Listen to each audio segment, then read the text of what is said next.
Okay. Show. I like to dissect girls. Did you know I'm utterly insane? Now clear your minds. Note what scares you. They're coming to get you, Barbara. Kill you all. Drive you crazy. Kill you all. What's blood for? It's not for shame. I'm not gonna hurt you.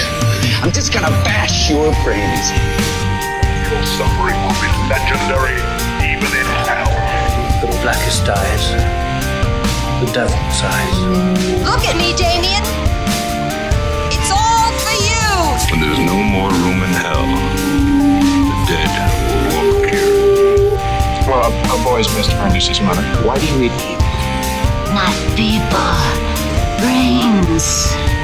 The boogeyman is real, and you found him. Sometimes that's better. Welcome back to the Skewered Universe podcast. My name is Jeff, and there's no Leanne with me this time, but it is a new year. It is 2026, which means it is January. And as you know here, January is for Giallo. And to kick this off, he comes around once a year. That is not by design. That is purely by my lack of reaching out to him more frequently. But I am joined by podcaster, horror author, all-around great motherfucker, Chuck Nasty. How's it going, man? Great. Going good. I try to do my best, man. And you know, it's not totally on you that I'm not always on here. That I'm only on here like, once a month. It's also the fact of like I'm the kind of guy that I'm so busy, but yet I have nothing to do all at once. You know what I mean? I've got so much shit to do, but also nothing to do. If that makes any sense. I understand that more than you probably know. Life, basically, right? Yeah. Life just, you got a lot of things you got to do and a lot of responsibilities and actually the thing is though, it makes January like my birthday was a couple of days ago on the 13th. Right. And so I always know that I have an extra birthday present because I get to hang out with you and talk about Italian, killer flicks. Oh man, that makes me feel good. Yeah, dude. Like, no, seriously. Like, I have it marked in my calendar every time we do it, and I'm like, all right, well, So that's awesome, man. Well, I'll tell you again because I told you before. Happy birthday! Happy belated birthday! Thank you. Well, yeah, it's always great to have you here, and I will take most of the blame because I'm really terrible at scheduling. I've had friends on the show, and I'm like, yeah, I'll reach out to you, and then I just don't because I get so caught up in like trying to get shit together, and then life gets in the way, and I'm like, oh fuck, I haven't reached out to anybody. So I'm going to try and be better this year. This show has been going on for 8 years. We're barely in the 100s count for shows. So that tells you about my inconsistency problem. Well, I get it, But we'll see. I've got things going that have helped me to focus better and quell my anxiety. So, and we've talked about that in previous episodes with my mental health stuff, but yeah. Yeah, we need to get you back over on Video Store Clerks too. Oh, I really want to come back on there. That was so much fun. Yeah, man. We always try to have an entertaining discussion when we have our guests on. We don't have many guests on, but the ones we have had on have been nice. Yeah, I try to tune in as much as I can, and there's times where I'm like, damn it, I missed it live. So I'll go back and watch it and kind of have it on the background and just. I laugh. Oh, yeah. It's a great time. Hell yeah. We all appreciate that. Love you guys. I love you guys over there. Hell yeah, man. We love you too. Actually, we were talking about the other day about how we need to get more guests and reach out to some of our past guests to have on and shit. So I'll be bringing that back up to them in a couple of days. Yeah, vice versa. I need to reach out to the rest of them over there and see if they want to come over here and do anything or just one big crossover clusterfuck. I don't know. I guarantee they would. Like, yeah, that would be a blast. I would love to do it. I love having guests. Don't get me wrong. I enjoy doing the show with Leanne 100%. That is the genesis of this. That is the basis for this. But I do love having guests on because it gives me a chance to just talk with friends. Yeah, and just shoot the shit. Same. Yeah, definitely. So you're here for Giallo, as I said. Yeah. And why don't you let the people know what movie we're going to be talking about? Well, it's kind of funny because Giallo, there's a certain type of characteristics if that's the right word, Mhm. for a Giallo film. And this was actually a controversial one because it's not seen as a Giallo movie, but Inferno from Dario Argento.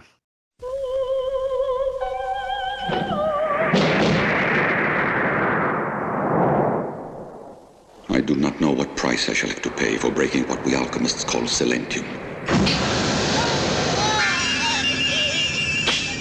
The life experiences of our colleagues should warn us not to upset laymen by imposing our knowledge upon them. The book!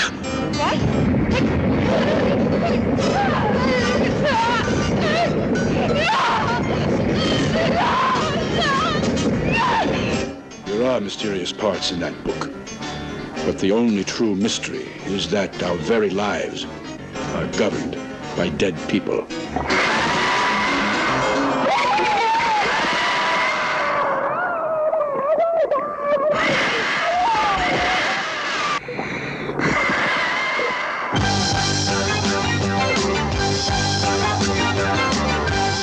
In the beginning, there were three mothers, the same as there were three fates and three furies.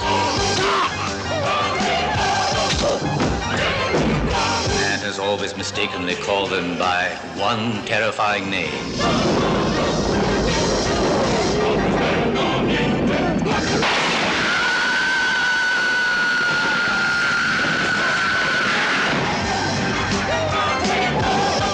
I'm afraid. I'm afraid to be left alone. Carla?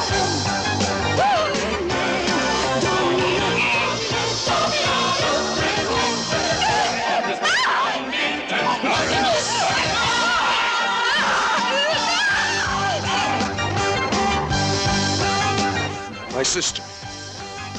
Where is my sister?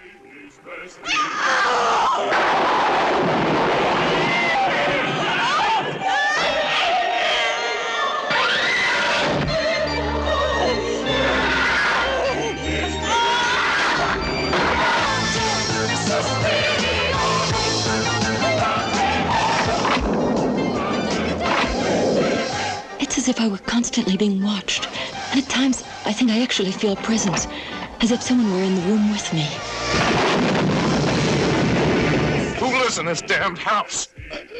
Someone who is waiting. But who? You are being watched.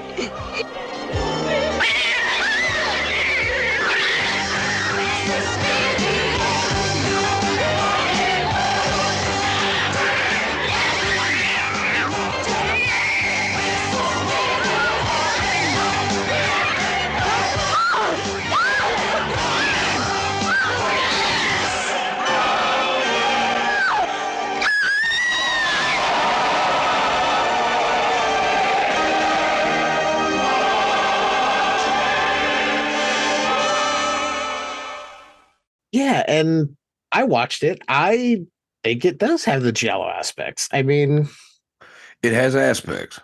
It's also kind of like Suspiria. mhm. It's I don't consider it a Giallo film at all. And neither do a lot of people because it's supernatural horror. Inferno kind of falls in the same category, but Mhm. because also I want to make it known that like you said this was your first time watching it too. Yeah, very Okay. first time. I thought that I'd seen it before, and when I started, I watched it twice this week, and now I realize that I don't think I ever had. Okay. And the thing is like it's there are a lot of Giallo aspects Mhm. in this movie, which we'll get into. But there is also a supernatural element there that kind of splits it down the middle, and it's actually considered more of a supernatural horror film than the Giallo category. Although some people do, they will say it's Giallo, and some people also look at the directors and go, oh Mhm. well, it's Argento, it's Fulci, it's Bava, and they kind of ignore the certain elements you have to kind of have for it to be considered Giallo, and Right. usually it's man-made horror, you know. The Right. villains are always the guys with the gloves, and it's always a close up. It's always their view of them killing and all that kind of shit, and it's usually not supernatural. So I thought it was kind of Right. interesting when I started watching it. Yeah, because like I knew it had to do with the Mother's trilogy. Yeah. That is all I knew. So I went in completely blind. I didn't even watch a trailer, nothing. Yeah, either did I. Yeah, same way. Like, And I feel like you can make an argument to say it's supernatural horror, but it can just like barely be classified as a giallo because of those few aspects. But Yeah. it definitely leans more supernatural horror. But you know what? We found out, right? Yeah. Because I didn't know it was going to be so supernatural. I mean, I knew it was in line with Suspiria, but you never know with Argento. Look at Opera. no, it's true. Oh yeah, yeah, What yeah. that is like a textbook giallo. Mm-hmm. Yeah, 100% on that one, definitely. And that's kind of what that's Argento's bread and butter, right? Mhm. That's what he's mainly known for. And I think that like I said, with his name, people automatically go Giallo. And then there's some people that think that if it's an Italian horror movie, it's called Giallo, and you have to educate them on that one. It's like, no, that's not. Like it is horror, but it's more in the slasher category. Yeah. And there's certain things that have to be a part of it. There's always people in gloves. The killer is always wearing gloves. They're never revealed until the end. Right, right. And It's a mystery, it's suspense. Sometimes it's more slasher coded, other times not so much. yeah, It it's just always depends mystery. on sometimes it's more slasher coded. Here's what I was trying to say. And other times it's more exploitation Mm. coded. New York Ripper, for example. That was the first thing that went through my head. Because holy fuck. I think Yeah. that was the first one that I had you on for, and what a way to kick it off. Oh, was it? Was it? I Okay. think it was, yeah. I couldn't remember if we talked about it or not, but yeah, no, I love that movie. It's so ridiculous, but It is so crazy. Fulci was a ridiculous guy. Yeah, but you know what? That's what makes his movies so much fun. 100%. Yeah. That's why you with Fulci, you don't really, I love House by the Cemetery. Does that movie make sense? No, it doesn't. Does City of the Living Dead make sense? No, it doesn't. But do I enjoy it? Yeah, I've got a poster right behind me of it. Like, in Argento, he's not, that's that. And this is something I noticed with this movie too. But like with him, there's a little bit more of a serious aspect, and he tries not to be as cheesy in ways, even though like he fails miserably sometimes. Oh yeah, but it doesn't make sense. Like it's like the Argento movies they're more sensical, right? yeah, Yeah, they make a little more sense, and they're a little bit more on the story, as where Fulci was, love Fulci, but not everything always made sense. But yeah. yeah. And there's times where Argento stuff doesn't make sense. Like Inferno, there was one scene where there was just a random woman hanging by a noose, struggling. I'm like, what the fuck? And it just went away. I'm like, what the fuck was that? There's a couple of moments in this movie that I was like, okay. I will say I think both Fulci and Argento do have an eye that leans more towards the visuals, whether that means the stuff that makes you queasy and uneasy, like what Fulci had done, Yeah. or the crazy immersive color palette that Argento throws at you. Right. Yeah, that's what and everybody says the same thing. And it makes me wonder if a guy like Guillermo del Toro isn't somewhat of an Argento fan, because of his own use of colors really reads kind of similar to me. Probably is able to do it better than Argento did, but it's the same kind of thing. It sets a mood, so you know exactly what what this scene is going to be in a way. Yeah, I can see that. I could also see him being influenced by Fulci too. Oh, definitely. I think Peter Jackson back in his day was influenced by Fulci. If he wasn't, then Jesus fucking Christ, they made two of them. Yeah, really, right. Yeah, well, Peter Jackson isn't said to be an asshole like Fulci was. And you know what? Sometimes the most creative people are fucking assholes. No, it's true. I'm a big old asshole. But you know what? I love Bad Taste as horrible as it is. I love Bad Taste, and I oh my god, I just drew a blank on the other movie. Fucking Frighteners, Dead Alive. Dead Alive. Yeah, Yeah, yeah. I kept thinking Brain Dead, and I'm like, no, that's another movie. But Brain Dead is the international title of Dead Alive. So, But there also is a Brain Dead movie though. yeah, Yeah, but yeah, that's why it's Dead Alive for the States, because that other Brain Dead, I think, already was out makes here, sense. or they released close. Yeah, Frighteners is it was also a great something one. like that. Frighteners is one of my favorites, and why I don't own it in a physical copy, I don't know. I got to correct that soon. You know, I don't think I have that as a physical copy either. Yeah, I'm with you on that. I don't know why. It's just a fun movie, but it is. It doesn't register with some people. But I always defend it. I always enjoy it. It's a fun one.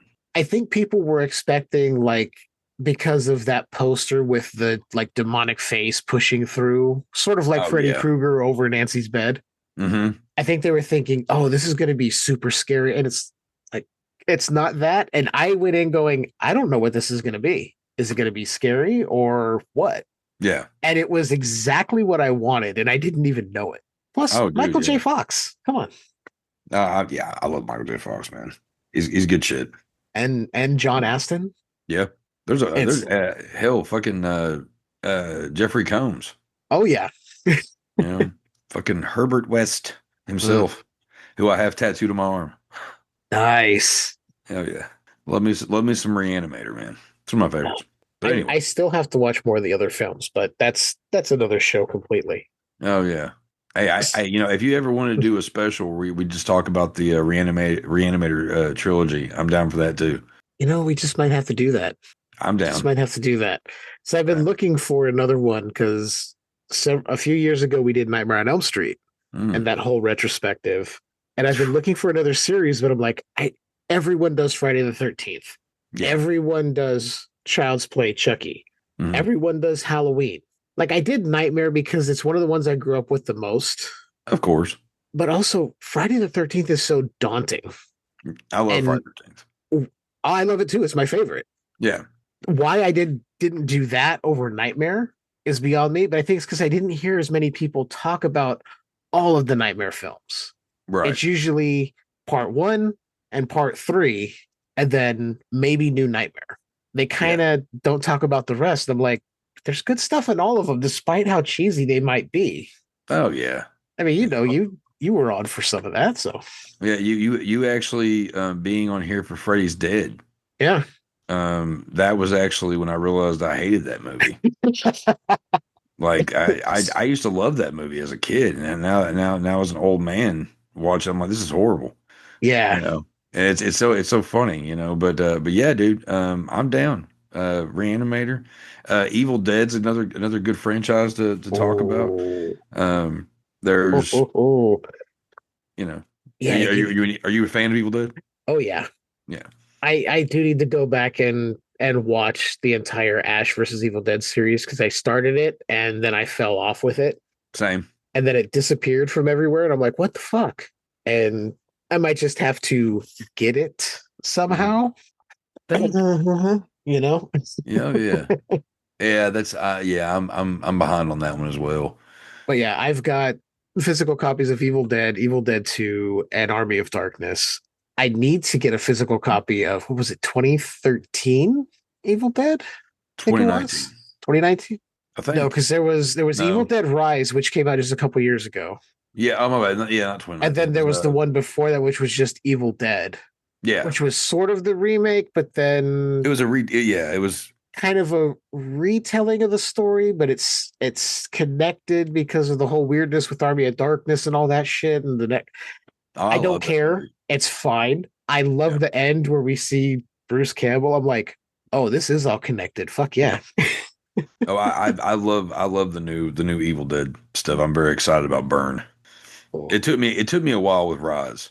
It did. But I actually kind of like it now. So I liked it the first time I saw it, but that's because I had zero expectations going in. Same with the one before that. I was like, you know what? I'm not going to set expectations because if these are terrible, at least I can walk away going, well, they tried. Right. Yeah. But Rise really was just, it was kind of mean in a way. It will. Yeah. I when I saw it, I watched it like 3 times, and I was like, man, there's a lot of things I didn't really care about, whatever, and I didn't see it for a couple of years, and I rewatched it about a couple months ago, and there was things I didn't catch on before, and then I started thinking about it, and I was like, it really isn't that bad. It's the meanest of all of them. Yeah, definitely. That's a very true statement on that. It's the meanest of all of them, because I mean, you've got a mom and the kids and the aunt and all that shit, and like it's Mm-hmm. pretty brutal. And but I'm glad that they're taking the book, taking the I almost said Cenobites, the Deadites out of the cabin and Yeah. unleashing it. So yeah, I'm all for it, and I know, I'm curious to see what Burns like. yeah. I know some people were like, oh, more than one Book of the Dead. I'm like, well, think about it. It's not that far fetched, really.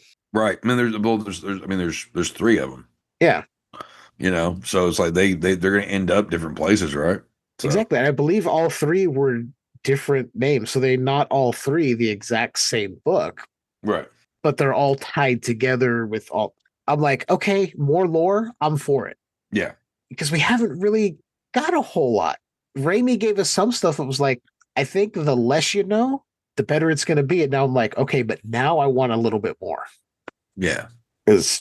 But we just don't need a Deadite origin story where it's like, oh, they were victims of this and they turned evil. No. Yeah, no, they're demons. We don't need that shit. Like, come on. They were tortured souls and then they were corrupted by man. No.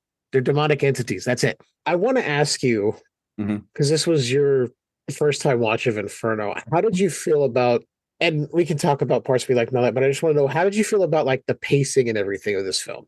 It wasn't bad. I was pretty intrigued through the whole time, like through the whole watch, but I think that there are scenes that they could have trimmed out or trimmed off a little. Definitely. You know what I mean? Like there's just like I know it's only an hour and a half, right? Like so there's not, so it's not like a terribly long movie or nothing. But there's just some stuff where it was like, okay, we get it. Come on, Dario. Like you like how much hash did you smoke before filmed this shot that takes 6 minutes for us to see what's going on? The man on crutches carrying a bag of cats. Okay, yeah. That didn't need to be that long. But he did it on purpose. Oh, yeah. He did. He did. Same with what happened after when he started getting eaten by rats. I was just like, we don't need 5 minutes of this guy walking. Well, that whole okay. So if we're just gonna jump everywhere real quick, yeah, that scene all together is so fucking crazy. Like you don't really see it happening, and honestly, it was just an excuse to be shocking, which is fine, But that's way further in the movie, so like I don't want to. Yeah, we'll get to all that shit, but yeah. So yeah, let's get to the beginning of here. Like, do you have a synopsis or something to read or anything like that, or little thing to tell the people what exactly the movie's about? Hey, yeah, that's a good idea. I should have had that up, huh? I'm a professional. Oh no, dude, I get it. I totally get it. Oh no, not that Inferno. Jesus. Yeah, be careful. It's just like with the church. There's 2 different churches too. Yeah, one of them ass and the other one's okay. That's that why you're looking that up real quick. That's something about Giallo directors. And just Italian horror guys in general. Bava and Fulci and Argento and Pupe and some of the other guys is they oh fuck, I lost my train of thought. Son of a bitch. Oh, fuck. Damn it was a good thought too. I was waiting to see if you caught it again. Son of a bitch. It happens to the best of us, man. It happens to me every episode I'm on with you. Do you realize that? I just have a way with people. Mm-hmm. I make you forget what you're going to talk about, and then it comes off really. Okay, Oh. so with all these Italian directors and stuff like that, they go they make sure to go with the shock. Like Right. they okay, real quick. What were we talking about before I was going to talk a minute ago and I lost my train of thought?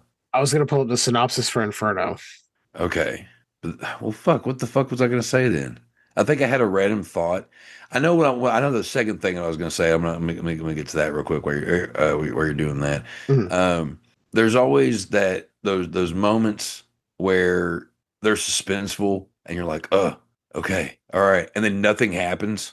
Mm-hmm. And Yep. you're like, why did you just like? There's so much anxiety here with certain scenes in movies and shit, and this one kind of does it too. Sometimes you're like, what the fuck?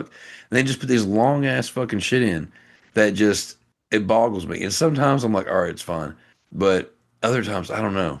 There was another point that I had. And hopefully, it will come back at some point in the episode because it was a good point I was making, and I fucking trailed off. We'll blame the shots and the beer and the bud. I mean, yeah, sounds good to me. I've done the same thing and not being under the influence of anything. So Yeah, take and I'm from an old that man what you now, will. All right, so I do have a brief synopsis. I just pulled this from IMDb real quick. Okay. An American student investigates the disappearance of his sister and the death of a friend, both connected from New York to Rome by an old alchemy book. Inferno by Dario Argento. Don't know why I did it like that, but I felt like being goofy. No, I like it. It was very 90s movie trailer. But you were way happier about it. You were like the trailer for like Man of the House with Chevy Chase. Yeah, I was thinking like that, or like one of those like this coming this fall to ABC. Yeah, right. Yeah. He's a student of musicology, and his sister's in New York being terrorized by one of the three mothers. Yeah, It's Inferno. You have Oh you have my the perfect God. voice for that. Me on the other hand, it's like one man, one time, one book. Hell comes this evening. You know, that kind of shit. Yeah, I love it. I love it. But yeah, the three mothers. Mm-hmm. Because this is part of like technically a trilogy, right? Yeah. It starts with Suspiria and then Inferno, and then I believe it finishes with Mother of Tears. Mother of Tears. Does it have another name? No, that is the movie. I always thought Tenebrae was part of this, but I guess not. Well, see, I was wondering that too because in this movie, the weird chant song that goes on and some of the names and stuff are like Tenebrarium and Suspirium, this whatever the fuck. Mm-hmm. And I was like, okay, well, because I couldn't figure out what the third one was. Yeah, there's Mater Suspiriorum, which is the mother of sighs, Mater Tenebrarum, which is the mother of darkness, and then Mater Lacrimarum, which is mother of tears. I pulled up a page to read that. I did not memorize that shit. There's no way I was going to memorize that. I've never seen. I don't think I've ever seen Mother of Tears. Neither have I, and I believe that was a later film. I'm gonna look here because Tears. Hold on. I think his daughter, Asia. Yeah, 2007. Yeah, yeah, his daughter Asia, whatever, however you say it. I say Asia just because I mean it might be Asia. Apparently, it was a mistake on the birth certificate, and her name was supposed to be Aria, and they wrote it wrong. Maybe. Yeah, so Mother of Tears was 2007. Holy shit! No, I'm looking at screenshots of this. I've never seen this movie. I've heard of it. Looking at the cover, but I've never seen. I'm gonna have to watch this movie. It's also part of a Dimensions Extreme series. Yeah, that's how I remember hearing about it. They're like, "Oh, Dimension Extreme is releasing the final chapter." I'm like, "Whoa, wait, what?" Let's see. Yeah, Dario, he directs it. And Asia's definitely in it because she has she has a face you don't forget. No, not really. Yeah, I don't know. I find her attractive in a certain way. I do too, and I can't. I can't figure out why. But yeah. Yeah, I don't know what it is. Like I saw her in Land of the Dead, and I was like, oh, this is okay, all right. I forgot she was in that. Yeah. Yeah, I think I saw her in one of the Triple X movies too, like the first one. I was like, Is she in that too? yeah. And I was like, Wow. okay, this is an interesting looking woman. Then I saw Land of the Dead, and I'm like, oh, that's the same woman, Dario Argento. Okay. I was like, something about her. Santa, Satan, they're the same person. They really are. You know, It's kind of the same thing as like Fiona Apple back in the day. That same kind of thing for me. I don't know. oh my God, it's kind of funny you mentioned her because I just watched a clip that was on like one of those YouTube quick videos or whatever, and Mhm. it was Fiona Apple playing criminal on SNL, and I was like, God damn it! If anything could make me feel old, it's that. You know what I mean? Yep. Yep. Like, I mean, I just turned 42, and I see that shit, and I'm like, like where's the time gone? Yeah. I Yeah. turned 46 in November, so Really? yeah. Yeah. Wow. Okay. Well, I mean, you look good for your age, sir. Hey, I try. I try. It's all the preservatives in the food and all that shit, I think it's our youthful love for horror cinema. Horror keeps you young. I think it's a true statement. I think it's a very true statement, actually. I mean, hey, But I think so. It gets your adrenaline going. mhm. There's all sorts of different things that happen. I'm not a scientist, but I'm just gonna say it's I don't know, purges your body of things you don't need. I don't know, some bullshit. Can we Well, I mean, sell a self-help thing on this for people to watch horror?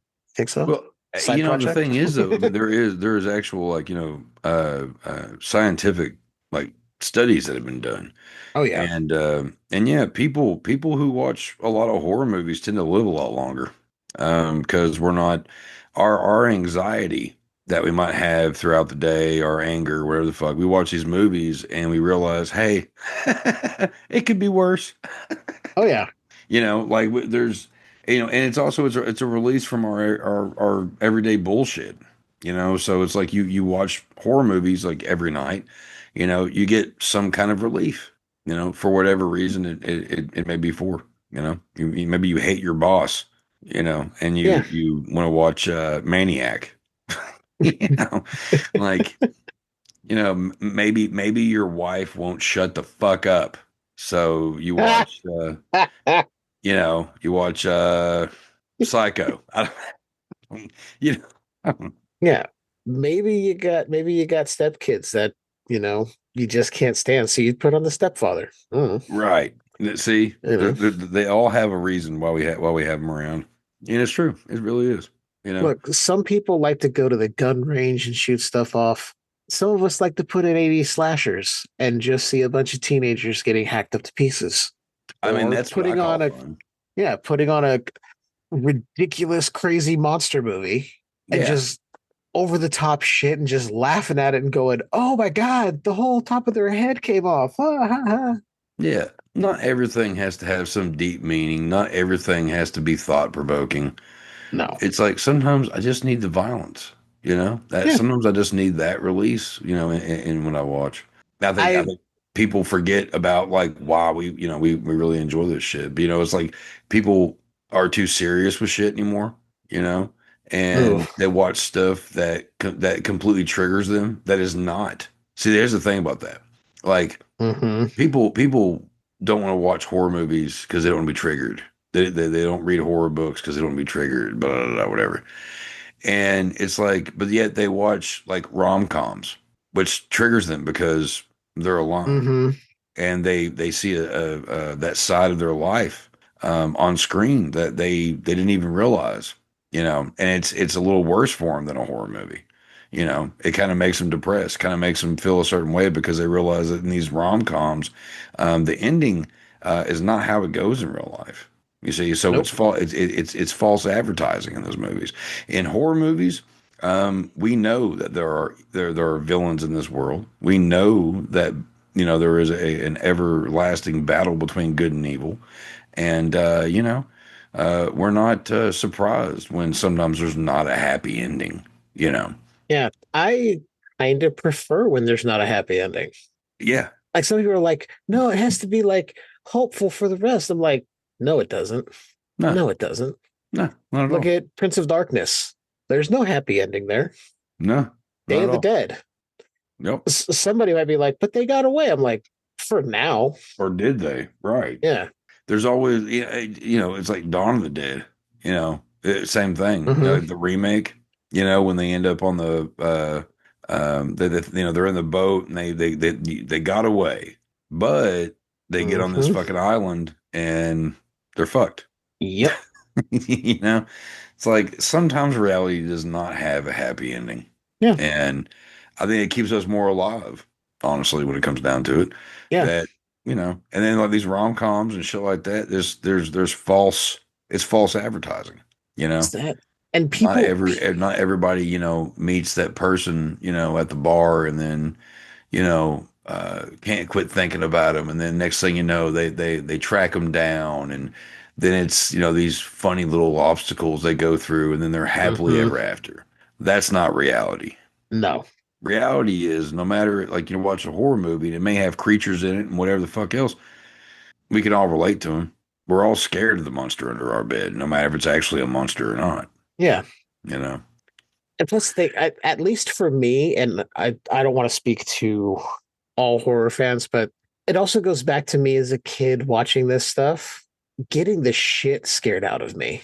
Oh yeah. Having nightmares, but then to put it in, I guess drug terms, chasing the dragon, so to speak. Yeah. You keep chasing that high, that adrenaline rush. And of course, the more horror we watch, the more desensitized we are to this stuff. So it's hard to scare us. Yeah.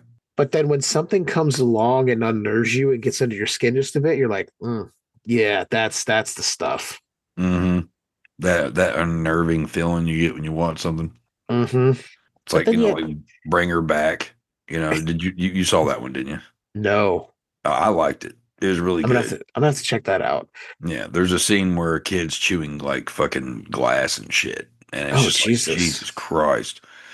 Like it doesn't. At a certain point, you're not like you said. We're desensitized to it, right? So we have to go so what we go for is the shock. Mm-hmm. Yeah. And there's those disturbing scenes and those moments where you're like, fuck, that are kind of maybe thought provoking or whatever. And then you have the complete gore. It's like, okay, well, if the shock of the twist or whatever didn't get you, now we're just going to make you want to gag. Mm-hmm. Oh yeah. And I love all the above. Same. I'm still a gore hound through and through. Yeah. But I do love like a supernatural story like The Changeling. Oh, classic. Oh, yeah. Any of you out there who think I'm talking about that Angelina Jolie movie, you turn this off. Go. This isn't for you. Right. I'm talking about George C. Scott Changeling. Right. The good movie. Keep in mind, I've not seen the other one. Yeah. No, I saw the other one in theaters actually. Ooh. Yeah, that was a depressing fucking 2 hours of my life. Ugh. Jesus. It's so good, but it's not one that you just put on and be like, I'm gonna watch The Changeling today. You put it on when you're like, you know what? I need to revisit this for some reason right now. Yeah. Yeah. And I bought it. I think it was, I can't remember. I think it was Severin Films. Years back, did a whole Blu-ray release, like special edition. And I hadn't seen the movie, but I had heard so many people talk about it. I said, I'm just going to buy this. So I dropped the cash on it, and I do not regret it to this day. No, it's a classic, man. George C. Scott was great. I mean, he's kind of what makes Exorcist 3 so damn good. Oh, yeah. It's him and Brad Dourif. Yeah. Well, it's like, yeah, okay. Fucking Pat and Chucky. There you go. And he was also the grandfather in Angus, which is also one of my favorite movies from my youth. I've never seen Angus. You never seen Angus? No, I'm gonna have to correct that. You should, and it has. If you're a fan of like Green Day and that kind of punk rock back in the day, that soundtrack is awesome. Okay, yeah, I'll have to check that out. I have to correct that. I guarantee you're gonna watch Angus, and you're gonna have flashbacks to your youth. And it's going to fuck with you a little bit. You're going to get teary-eyed sometimes, but you're going to laugh your ass off the whole movie. And there are some sad parts, but there's a lot more comedy than anything. And even as you get, especially as you get older when you watch it, because you definitely remember like how you and your friends were. So Yeah. Yeah. So highly recommend that one. Not horror at all, but a great comedy. We don't consume just horror, you know. About That's what 95% of what I consume is horror. Yeah. That's what kind of kills me. Those people are like, oh, how could you watch that? It's so gross and blah, blah, blah. And I'm like, how can you sit there and watch 12 hours of the fucking Kardashians or Ugh. hate watch shit so you can go online and just talk about how much you hate it, but you sit there and watch, like, find something you enjoy. Stop hate Yeah. watching. Stop watching reality TV because that's as much as you think it's real, it's more scripted than any movie you've ever watched. Sorry. False reality. Yeah. Yeah. That's I remember when all that shit, like Road Rules and, fucking Real World came on back in the day. Like I didn't mind watching Road Rules, but I knew exactly what it was. I wasn't like buying into the hype of like, oh my God, this is really good. I'm like, there's a camera crew. Of course they're being told to do shit. Yeah. Oh yeah. And as reality TV went on further and further, VH1 became the kings there for a while. Like it got worse and it's more scripted and it's more bullshit, Yeah. Like I know people are excited. They're like, oh, Survivor's going into its 50th season. I'm like, yeah, because they released like 2 or 3 every year since what fucking 2000? Who cares? It's Like, the same I shit don't give every a fuck. time. I don't care. Like I watched the first season and I was like, oh, that was interesting. Yeah. Then I did it again. I'm like, what is there to do? It's the same shit, right? Yeah. It's just like watching Gladiators back in the 90s. Mm-hmm. It's like, here, just watch this. It's the same shit over and over again. Enjoy. At least that they didn't make any bones about it. They're like, hey, we're gonna see the exact same shit we saw last week. It's just new people gonna get thrown around by the gladiators. Enjoy. Right. Yeah. Yeah. And I was like, yeah, this is fun.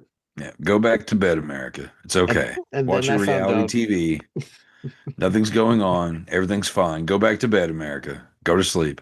obey, consume, reproduce. They live. They live. That movie's been telling us for years, but that's another thing. Yeah. So back to Inferno, I guess. Oh yeah, Inferno. Yeah. Is her name Rose, right? Yeah, Rose? I think so. Yeah. Is it Rose? I think it's Rose. I think it is. I have IMDb up, so I can just go back there. Yes, it is Rose Elliott. Basically, we don't even know why, because this movie just kind of starts. Yeah. There's no real like introduction to anybody. It just starts with reading of this. There's a narrative of the book, The Three Mothers, and we see Rose, who we're not even told who she is yet. Yeah. Is listening to this and reading it and is learning about, the 3 houses and the architect Varelli building these houses for the mothers and the 3 keys to the houses. It's a whole thing. You're like, okay, this is lore. This is the lore here. Because if you've seen Suspiria, there's not a whole lot that tells you much. You're right. You just know shit starts to get even more weird. And then you're like, oh, it's a fucking witch. What the fuck? Yeah. At least this one, you're like, okay, this comes after, so you kind of know what you're getting into, but you don't really know if it's going to go as supernatural, which it does. Spoiler. Oh yeah, completely. That's what kind of threw me off was the fact that because like I said, when you gave me the choices of the movies, and I was like, well, and I would look back at it, and I was kind of like, yeah, I don't think I've ever seen this, and if I have, I don't remember shit. And I didn't realize it was part of the trilogy until I put it on. And I was like, oh, okay, gotcha. Yeah. And then when so it's like, okay. And then there's certain scenes that come up, the shit in the college, the music thing. Is it college, I guess? Yeah, some kind of college, university. Yeah, they're like music majors. Yeah. And you have this guy sitting there, Mark, and he keeps noticing this girl who has a mustache, by the way. It closes up on her face, and she definitely has facial hair. And she's giving him this crazy eye, and she's got a cat and all this stuff, and he's like sweating it, and he can't figure out why. And then the window blows open and all this stuff, and you're like, okay. And it's like that. That was that was the moment where I was kind of like, this is not going to be full Giallo. And I'm fine with it, but it's I wasn't expecting it. You know what I mean? It makes sense for what for what the movie is and what it's called and everything. But I was not uh, ready for the supernatural element. But it works though. It does work. It does work.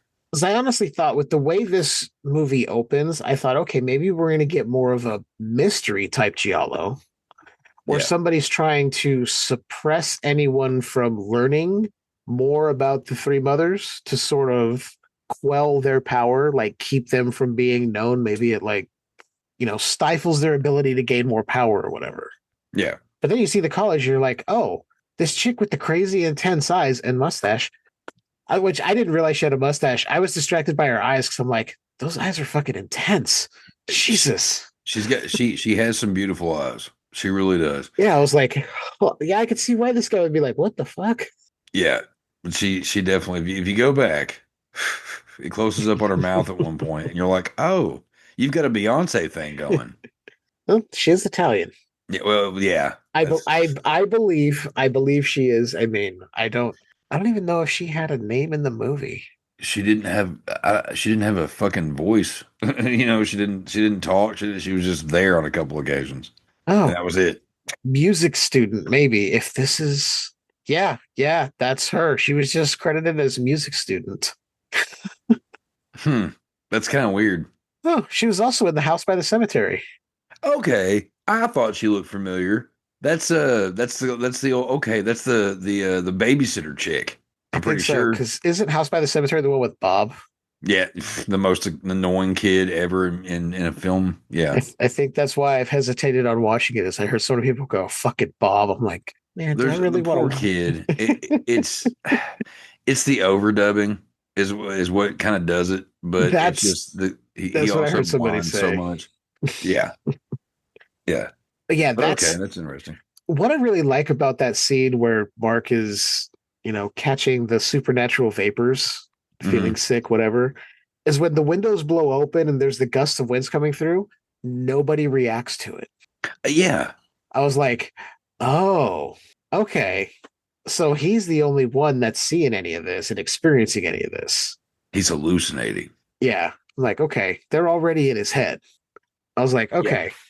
Yeah. I was like, nobody's reacting. That's, this is definitely supernatural. Okay. Right. Yeah. And then, and then it goes like, then Mark runs off and class is over or the fuck. And he has a letter he's looking at and he leaves it behind, which was kind of like, why would you leave that behind? Yeah. Let's run back just real quick because the letter, his sister has the book. She's interested. She got it from this antiques dealer who is just below where she lives, like downstairs from the apartment building she's in.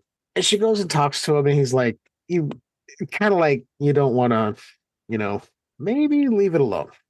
Yeah. Like it's crazy. You don't believe it, but just leave it alone. Okay. Move on. But she starts remembering what it was saying, like, the third key is under the soles of your feet. She sees a cellar door. I think the second key was about a cellar. Yeah, we totally fucking skipped over that, didn't we? Yeah. She goes down into this random cellar. And this is supposed to be in New York. This doesn't look like New York to me, but hey, well, yeah. Italy for New York. It's like night for day, day for night. Okay. She goes down there and it's creepy. As she's going through this cellar, though, there is no music. You only get the sound they've put in of her walking through there. And it's really fucking tense. Yeah. Oh, yeah. Yeah. So they're going, what the fuck is going to happen? And then she drops her keys down a random hole where there's a pool of water. Yeah. So I'm like, what the fuck is this? Mm-hmm. That was about the point. That was about the point where I realized this movie could probably go a couple of different ways. Yeah. And I was like, okay, now she dropped her key. She's gonna reach for him. She does. And then ultimately she has to, go underwater to get her keys because she knocked them loose. Yeah. And they fell to the floor. I'm like, okay. What I appreciated was Argento didn't go, hey, can you get naked to swim in this water? She wasn't wearing a bra. Nope. So the shirt didn't really matter. No. Because you can see she's wearing a white one though. It was like, at least wear a white shirt with nothing underneath. Yeah. One thing that Argento has always proven to us, time and time again, is that he's an old dirty man. Like yeah, I mean, like I appreciate it. Hey, I was complaining. I was like, oh, okay. So I was like, okay. I was like, I'm kind of glad they didn't do the thing where they just stripped down. I was like, don't get me wrong. I appreciate it in some movies, but I'm like, this doesn't feel like that kind of movie. Then he was like, hey, she's gonna work. It's gonna be see-through when she gets in the water. And you're like, well, okay. Which also in itself is actually incredibly hot. Yeah. So, but yeah, like she opens up the fucking thing and she drops the keys and all that, and she just kind of takes off her purse and all that, and says, I'm gonna jump down in here." And it's full of water, and she jumps down in there, and there's like furniture everywhere, and there's the mirror that says Tenem whatever the fuck. Yeah, it has the names of the three mothers on it. Yeah, and then she just but I that okay. That scene had me on edge because Same. I'm weird about water, and I'm even weirder about water I've never been in. And to just jump into a murky water, well, of course it was lit up, whatever, but like water you've never been in, like, and you know what I mean? Like, and it's just so like I knew exactly what was going to happen. Like, I knew because she comes up for air at one point. And then you get a nice shot of her very succulent nipples, and then she goes back under to get it, and she's going around all this stuff, and then a dead body comes up and grabs at her. Yeah, which I was like, oh shit, I didn't expect this. So when it hit on screen, I was like, oh, it was an unexpected jump scare, but I appreciate it. Yeah, because I wasn't sure what was going to happen. I'm on edge the entire time, so I'm like, she's under the water too long. You're under there too long. You're not. We don't know if you're a champion swimmer or a diver, whatever. Your lungs have to hurt. Go back up for air, please. Jesus Christ. Yeah, no. As long as she's down there, like I'm like, she's obviously not a smoker. Like I would not, dude. Like I go underwater, I'm up in like 6 seconds. Like I don't, Yeah, she's after a down there certain for point like in my life. she's down there for like what, a fucking minute and a half. It's a long while. It's like Jesus Christ, and then like you can kind of tell. I kind of wonder if her coming up for air was actually supposed to happen or not. Like I kind of wonder if that was because dude, how the fuck could you do that? Like I know I've known people that can hold their breath underwater for a long period of time, but I don't know. That made me uneasy as fuck because that's a like many people there's two of the most horrific ways to die is by fire or by water. Yeah, both of them terrify the shit out of me as it should be normal for everybody. Yeah, I get it, man. Trust me, because I'm like, yeah. Like when that body comes out and it's touching her and she's freaking out, screaming underwater. I'm like, you're okay. No, that's not what you want to do. Yeah.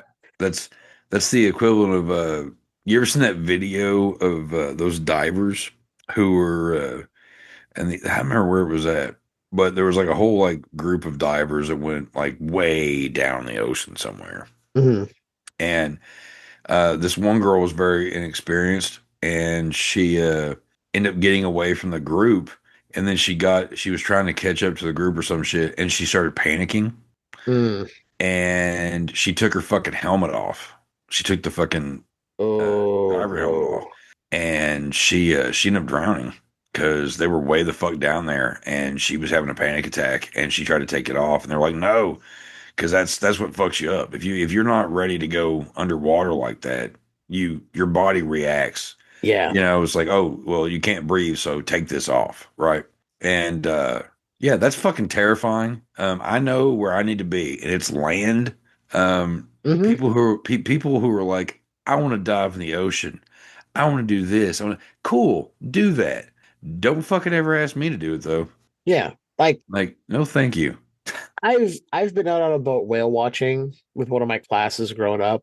Perfectly fine, not going in the water. I live in California. I've never been a huge fan of the beach. And people are like, but the beach is great. The ocean. I'm like, shit lives in the ocean. That's not my home. Yeah. Yeah. So it's like I have a very strong opinion. People are like, "Oh, there's a shark attack." I'm like, that shark didn't attack. That shark was in its home. You Right. invaded. You're a home invader, and they stood their ground. If you want to go that route, I'll bring up that analogy. Okay, they stood their fucking ground.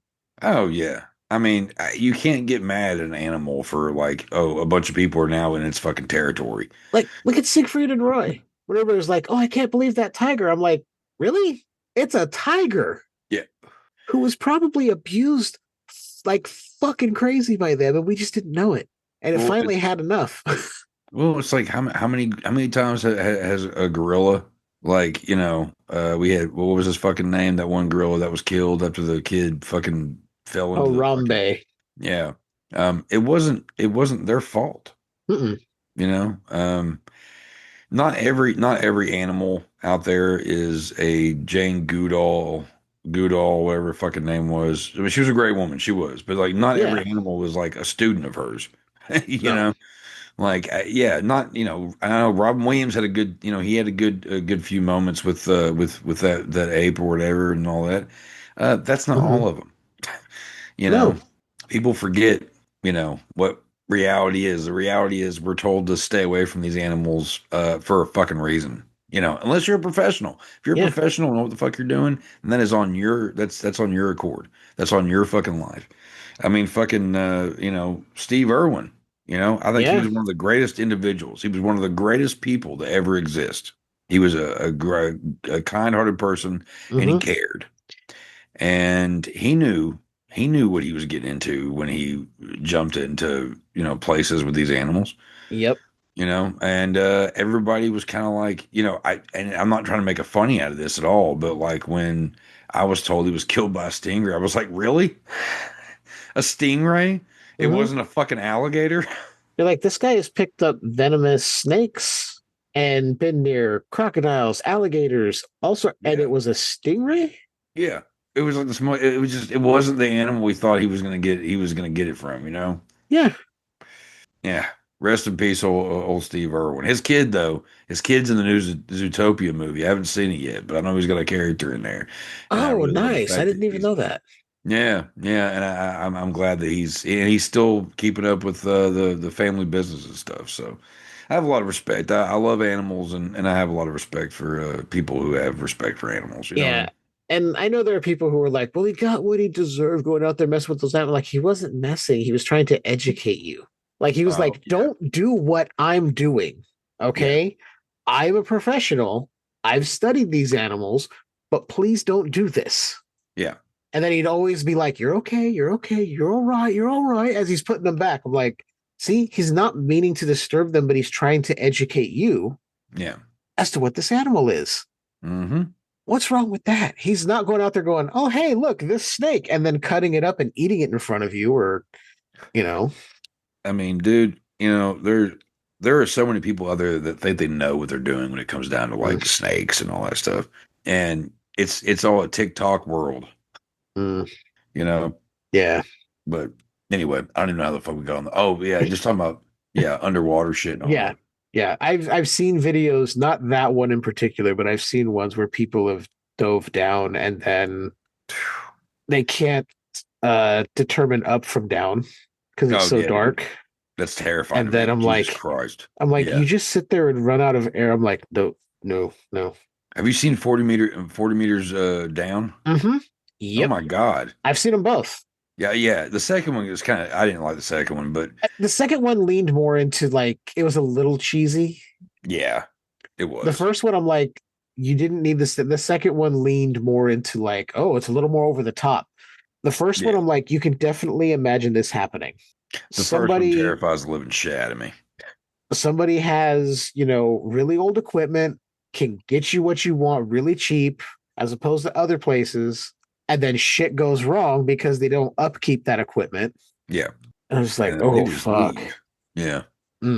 That movie is one that I've watched it multiple times. I do enjoy that movie. And I think it's because I can enjoy the fear of water from a distance.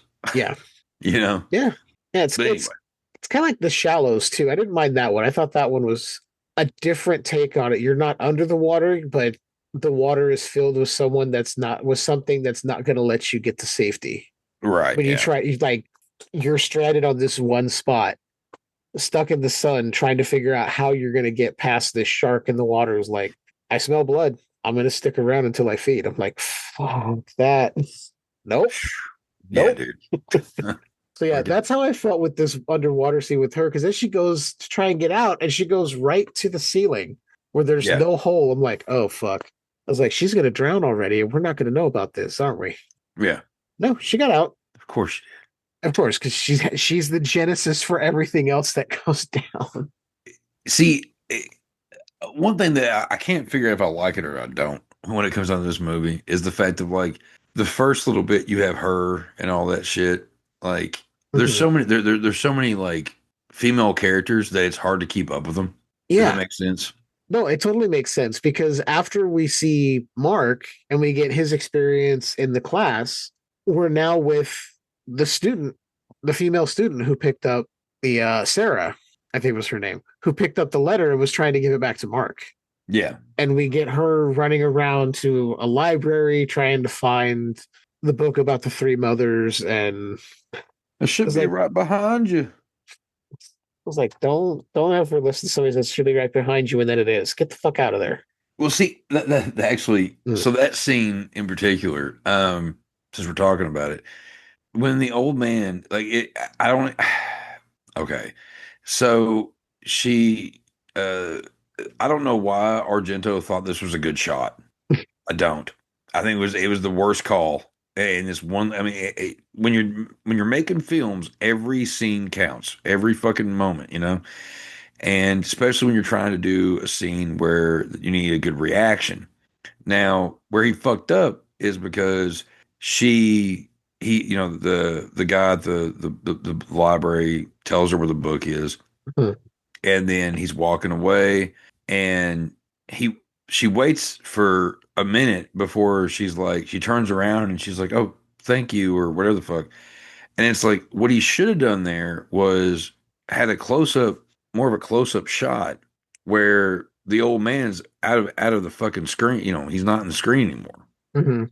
And he's not in the shot. And when she turns around and she's like, oh, you know, and then you get the feeling, oh, he's gone now. But they didn't do that. You know, you see, it's kind of awkward. Because like he's walking away and she's like, you know, it just, there was something about that. I was just like, it kind of irked me. It's just that little shit, you know, that's just like, that doesn't make sense. Yeah. Like you should have cut it down to where it looked like, oh, he just walked away. He just disappeared already. Like that would have had more of a substance to it than how it went. You know what I mean? Yeah. It would have been more like, what the fuck is going on? Yeah. Instead, he's just kind of like, I'm just going to keep moving. Okay. It's like, what? Yeah, and that goes back to like there's so many scenes in this movie. Well, not so many. There's a few that like they could have cut it down by a few seconds. You know what I mean? The main thing in that scene was, okay, old man tells her that it's right there. She finds it, and then he's gone. That's all we need to know. But they kept they kept the tape rolling and had it a wider shot and kept that in there. And it's like, that looks comical. Yeah. You know what I mean? And I think it's moments like these, and I've seen very few of Dario's movies, but even in Suspiria, there are moments where you're like, okay. And I think that's why people who don't know think Argento is kind of a hack, because they'll see scenes like that and go, what the fuck is going on? This guy can't make a movie. It's like, okay, it's one scene out of however many. Yeah, there might be a couple more, but it's not the entire movie. Yeah, right. Like, not every filmmaker is going to be perfect. No. I mean, there are a couple of filmmakers that we kind of could perceive as perfect almost. Spielberg being one of them. That's exactly who I was thinking of. I mean, it's fucking Spielberg. I mean, Jaws. The exact example I was thinking of. So the most we're on perfect, the same page. The most perfect movie. Like, is there anything in that movie that you could see changing or taking out? Not really. No. Everything about that movie is perfect. You know, and he's a rare case. And it's so crazy that movie worked because the shark just didn't fucking work. Mm-hmm. And yet that's what gives the movie its Carblaw. tension, its suspense. That's what drives the movie is you don't see much of the shark. And when you do see it, it's these intense moments. You're like, oh fuck. Yeah. Like, had the shark worked out, I don't know if we would hold Jaws in such high regard. It No, may have I turned out more like a exploitation shark movie, yeah. which I'm not saying is a bad thing, but Yeah. Well, the bad thing is when we say exploitation shark movie, I just I just think of a shark with an afro and an attitude. basically Black Dynamite, but a shark. Yeah, Jackie Brown shark. Oh, Jackie Brown shit. with fins. But yeah, no, some of the shots, some of the that's the thing that kills me. Like when it comes down to Argento and Fulci. Okay, just use that examples. Um, Sometimes, man, they have those shots that you're like, that is a killer shot. Mhm. But God, there are some times that you're like, why would you do that? You know, I think Fulci, personally, I think Fulci actually had better camera angles in a lot of Yeah. ways. Even if some of those fucking shots were for the most corniest, ridiculous looking shit, i.e. the fucking spider scene in Beyond, Mhm. because Yeah. that's a corny fucking scene, but those fucking shots are Yeah. fucking gold. And Argento, like I don't know. There's these moments where he's like, man, oh, that's a great scene, whatever. But then he has those moments like I was talking about in the library where you're like, why would you leave that? Why cut that off? Yeah. I think certain directors actually get to so much in their head that they don't see any wrong with certain Mhm. scenes. They don't want to listen to anybody else, and nobody tells them because they're surrounded by yes men at a certain point in their lives, in their careers. Mhm. It's what, and I know some people are probably going to stop listening because I say this. I don't mind a lot of Rob Zombie's films. Let me I love specify. Rob Zombie's movies, I'm not so saying fuck they're him all if they don't like great. it. I'm not saying they're all great, No, but I find something to enjoy in them. 31, Lords of Salem, I found something to like in them. I love Lords of Salem and 31. Yeah, I do think sometimes he's given a little too much freedom and he just needs somebody to be like, hey, we got to pull this back just a bit. Let's kind of pull some of this stuff out. We don't really need it, but it doesn't ruin my enjoyment of it. right. But I think Argento and some of these guys have the same kind of issue where they're like, I need it all in there, and nobody's going, but we don't. Yeah, It'll streamline it a bit if you just take these little bits out. right. So, and like I said, Yeah. I love Rob Zombie's movies, but Yeah, I I can do. see sometimes where things just like, okay, this could have been shorter, this could have been taken out. We didn't need this here, Yeah, but it doesn't ruin my overall enjoyment. I'm just like, didn't work for me, but okay. right. Yeah, you have those moments where you're like, well, okay, it doesn't take away from the movie. It doesn't take away from your enjoyment. All right. Rob Zombie, when it comes down to him, his issue is endings. He can't. Devil's Rejects was the best ending he ever had, Oh, and none of his other movies had that. But I love all of his movies, minus the Halloween movies. I like the first one. The second one sucks. I don't give a fuck what anybody says. Shut up. Movie sucks. I've come around on the second one, and it's mostly because I've heard the backstory of how shitty of a time he had and how up his ass the Weinsteins were to get this movie made. Right. So it's a sympathy like like, then. So it's yeah. a sympathy like. And it's that, and I'm like, you know what? He was doing something different, and I look at it as like Halloween 3 Season of the Witch. No, totally different. I'm like, it's something different. People didn't like it, but it's not getting as many people to come around and be like, oh, you know what? This is actually not bad. A lot of people are like, I don't get the white horse. I don't understand it myself. He went like, with mommy issues. We already have Jason. Yeah.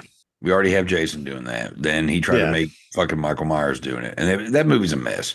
There's some cool scenes, but like story arc is bullshit. But, other than that though, I I generally like all of Rob. I have all of them, even El Super Bisto, Well, Super which Beast is isn't just fun. it's not the greatest. Yeah. It's not the greatest, but I have on Friday nights I have a few people that come over and we watch. We have a double feature. Every night, every Friday, and we watched. I can't remember the other movie we watched, but we watched Super Beasto as one of them, and I hadn't watched it in forever, and I laughed a lot more than I usually do. I think just because I was just in a good moment, and it's not. It could have been funnier. It could have been better, but it's still it's not Halloween 2. So but so you have Zombie who kind of sucks at endings, right? Yeah. And then you have guys like Argento who usually has a pretty decent ending. There's usually some twists and some weird shit. It's not always predictable, even though like his Right. movies get you guessing the whole time. That's true. It's like, is this what this? Am I right about this, or I don't know? And that's what I like about these movies because the mystery aspect of it, because I'm a nut for that shit. But Argento, his thing is he gets over. I think they give him a budget, and he goes, "How can we use this up as much as possible in this movie?"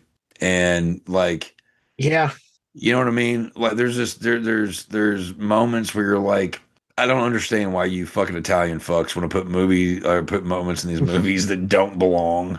Like again, I love Argento, and I'm a huge Fulci guy. But those motherfuckers will put in shit that just, you know what I mean? Like there's just those moments where you're like, why are you putting that in here? There's a difference, and I'm gonna do a comparison, and some people will probably think I'm crazy for doing this, but you get Fulci and Argento who are given a budget, and they're like, I'm gonna use this entire budget and do everything I want. Whereas in the States, you get a guy like Roger Corman who's like, okay, I have a budget and I need to make the most of this. Yeah. And even if the movie is cheesy, you can see where the money went and why the budget would be allocated to those things. Yeah, true. And I'm like, yeah, that makes sense. And Corman would still come in under budget a lot of times. And he taught a lot of other directors how to do that. So I don't know if it's a cultural thing or if it's just Argento and Fulci going, fuck it, you're giving me $500,000. I'm going to use all of it. Oh, yeah. And real quick, I got you mentioned the man who started a lot of careers, and one being the career of Mr. Jack Nicholson. Jack Nicholson's I've watched that man tear up in interviews when it comes down to Mr. Roger Corman. So we gotta pay our respects real quick with a shot of benchmark for old Corman. And give thanks for what exactly he actually has given us. You know what I mean? Oh yeah, it's so much, and you don't realize how much Corman you've actually consumed, right? Or how much of what you've consumed has been influenced directly, right, by Roger Corman. People it's insane. Well, and that's why, like, I do my due diligence as an older person who is a fanatic of the horror genre. My Friday night crew that comes over, they're, a few of them are younger. They're in their 20s. and I educate. They let me pretty much pick whatever movies for the most part because they know that I'm going to give them all kinds of, education about it. And that's why we watch Joe Bob every Friday too when it comes on. Oh, that's a good one. Month, Yeah, they love it. I hate to say it, I have been missing watching Joe Bob live on Fridays. I get caught up doing things that I'm like, I just don't have the capacity to sit down and watch it sometimes. And I feel awful. But then I go back later and watch it. And when there's movies that are still up with Joe Bob's commentary, I watch it that way. Right. Because I'm like, it's Joe Bob. Of course I'm going to watch it with his commentary. Why the fuck am I not? Come on. You're going to give me the option? Right. I mean, I remember watching Monster Vision, randomly coming across it and being like, who is this guy? Oh, I like this guy. Oh, he's going to give us information? Okay, cool. Yeah. And then it disappeared. And I was like, what the fuck happened to Joe Bob? So thank you, Shudder. Yeah. Oh, yeah. Even though Shudder's Shutter in their ways, they almost, it's so weird because there was, I don't know if it's still going on, but there was a moment where like Shutter was almost trying to like shut Joe Bob out. I'm like, Joe Bob is just about the only reason why people a lot of times actually subscribe. Look, You yeah, know? the diehards like you and myself Mm-hmm. have probably carried a Shutter subscription from the early days. Yeah. And we were like, this is cool because there was a bunch of obscure shit that we couldn't find anywhere. Oh yeah, for sure. And then they pick up Steam and you're seeing they're getting, bigger name things, not huge blockbusters, but all of a sudden it's like Demons is there. Mm-hmm. And you're like, okay, this you're expanding the library. And then they go, oh, hey, we've got Joe Bob coming back for something. It's this one-time thing. He's going to come back and do it once, and then it leads into a show because Shudder's like, oh, we have a thing here. Yeah. People want him back, and he was willing to come back. It's like, Oh yeah, don't 100%, dude. I mean, fuck, like, he shut down the internet. right? When they did their marathon, that first marathon, they got so overloaded they got shut down. I tried to get on, and I was like, I can't. I'm going to watch it tomorrow, and I watched it the next day, and I was like, this is fucking amazing. I was watching live, and then all of a sudden it got shut down. Like it went on this whole like blank screen, and I was like, "What the fuck?" And then I found out like the next day, like it was just they had so many people who were like chiming in, and it's like, man, the drive-in never dies. It doesn't, Yeah. you know. Which also, speaking of Joe Bob, which just kind of works out, is a few months back he had the one of the greatest debates in horror that I've heard in a while. Bava versus Argento. Oh, And did you watch that episode or no? no. I'll have to find it now. Yeah, they had a panel with it was 3-on-3, 3 Bava, 3 Argento. There's different producers and directors and stuff. I can't remember who all was on there. Mm-hmm. And it was a really eye-opening experience watching it because like I love Argento. Baba is the Godfather, so it's like, well, how do you go against the Godfather? You know what I mean? Baba That's won. true. Baba won, by the way. I mean, I'm pretty sure he did. It makes sense. I mean, look at things like A Bay of Blood, which you and I talked about.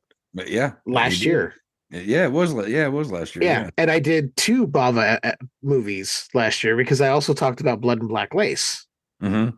And while there were things here and there that I was like, okay, overall, I'm like, these are solid.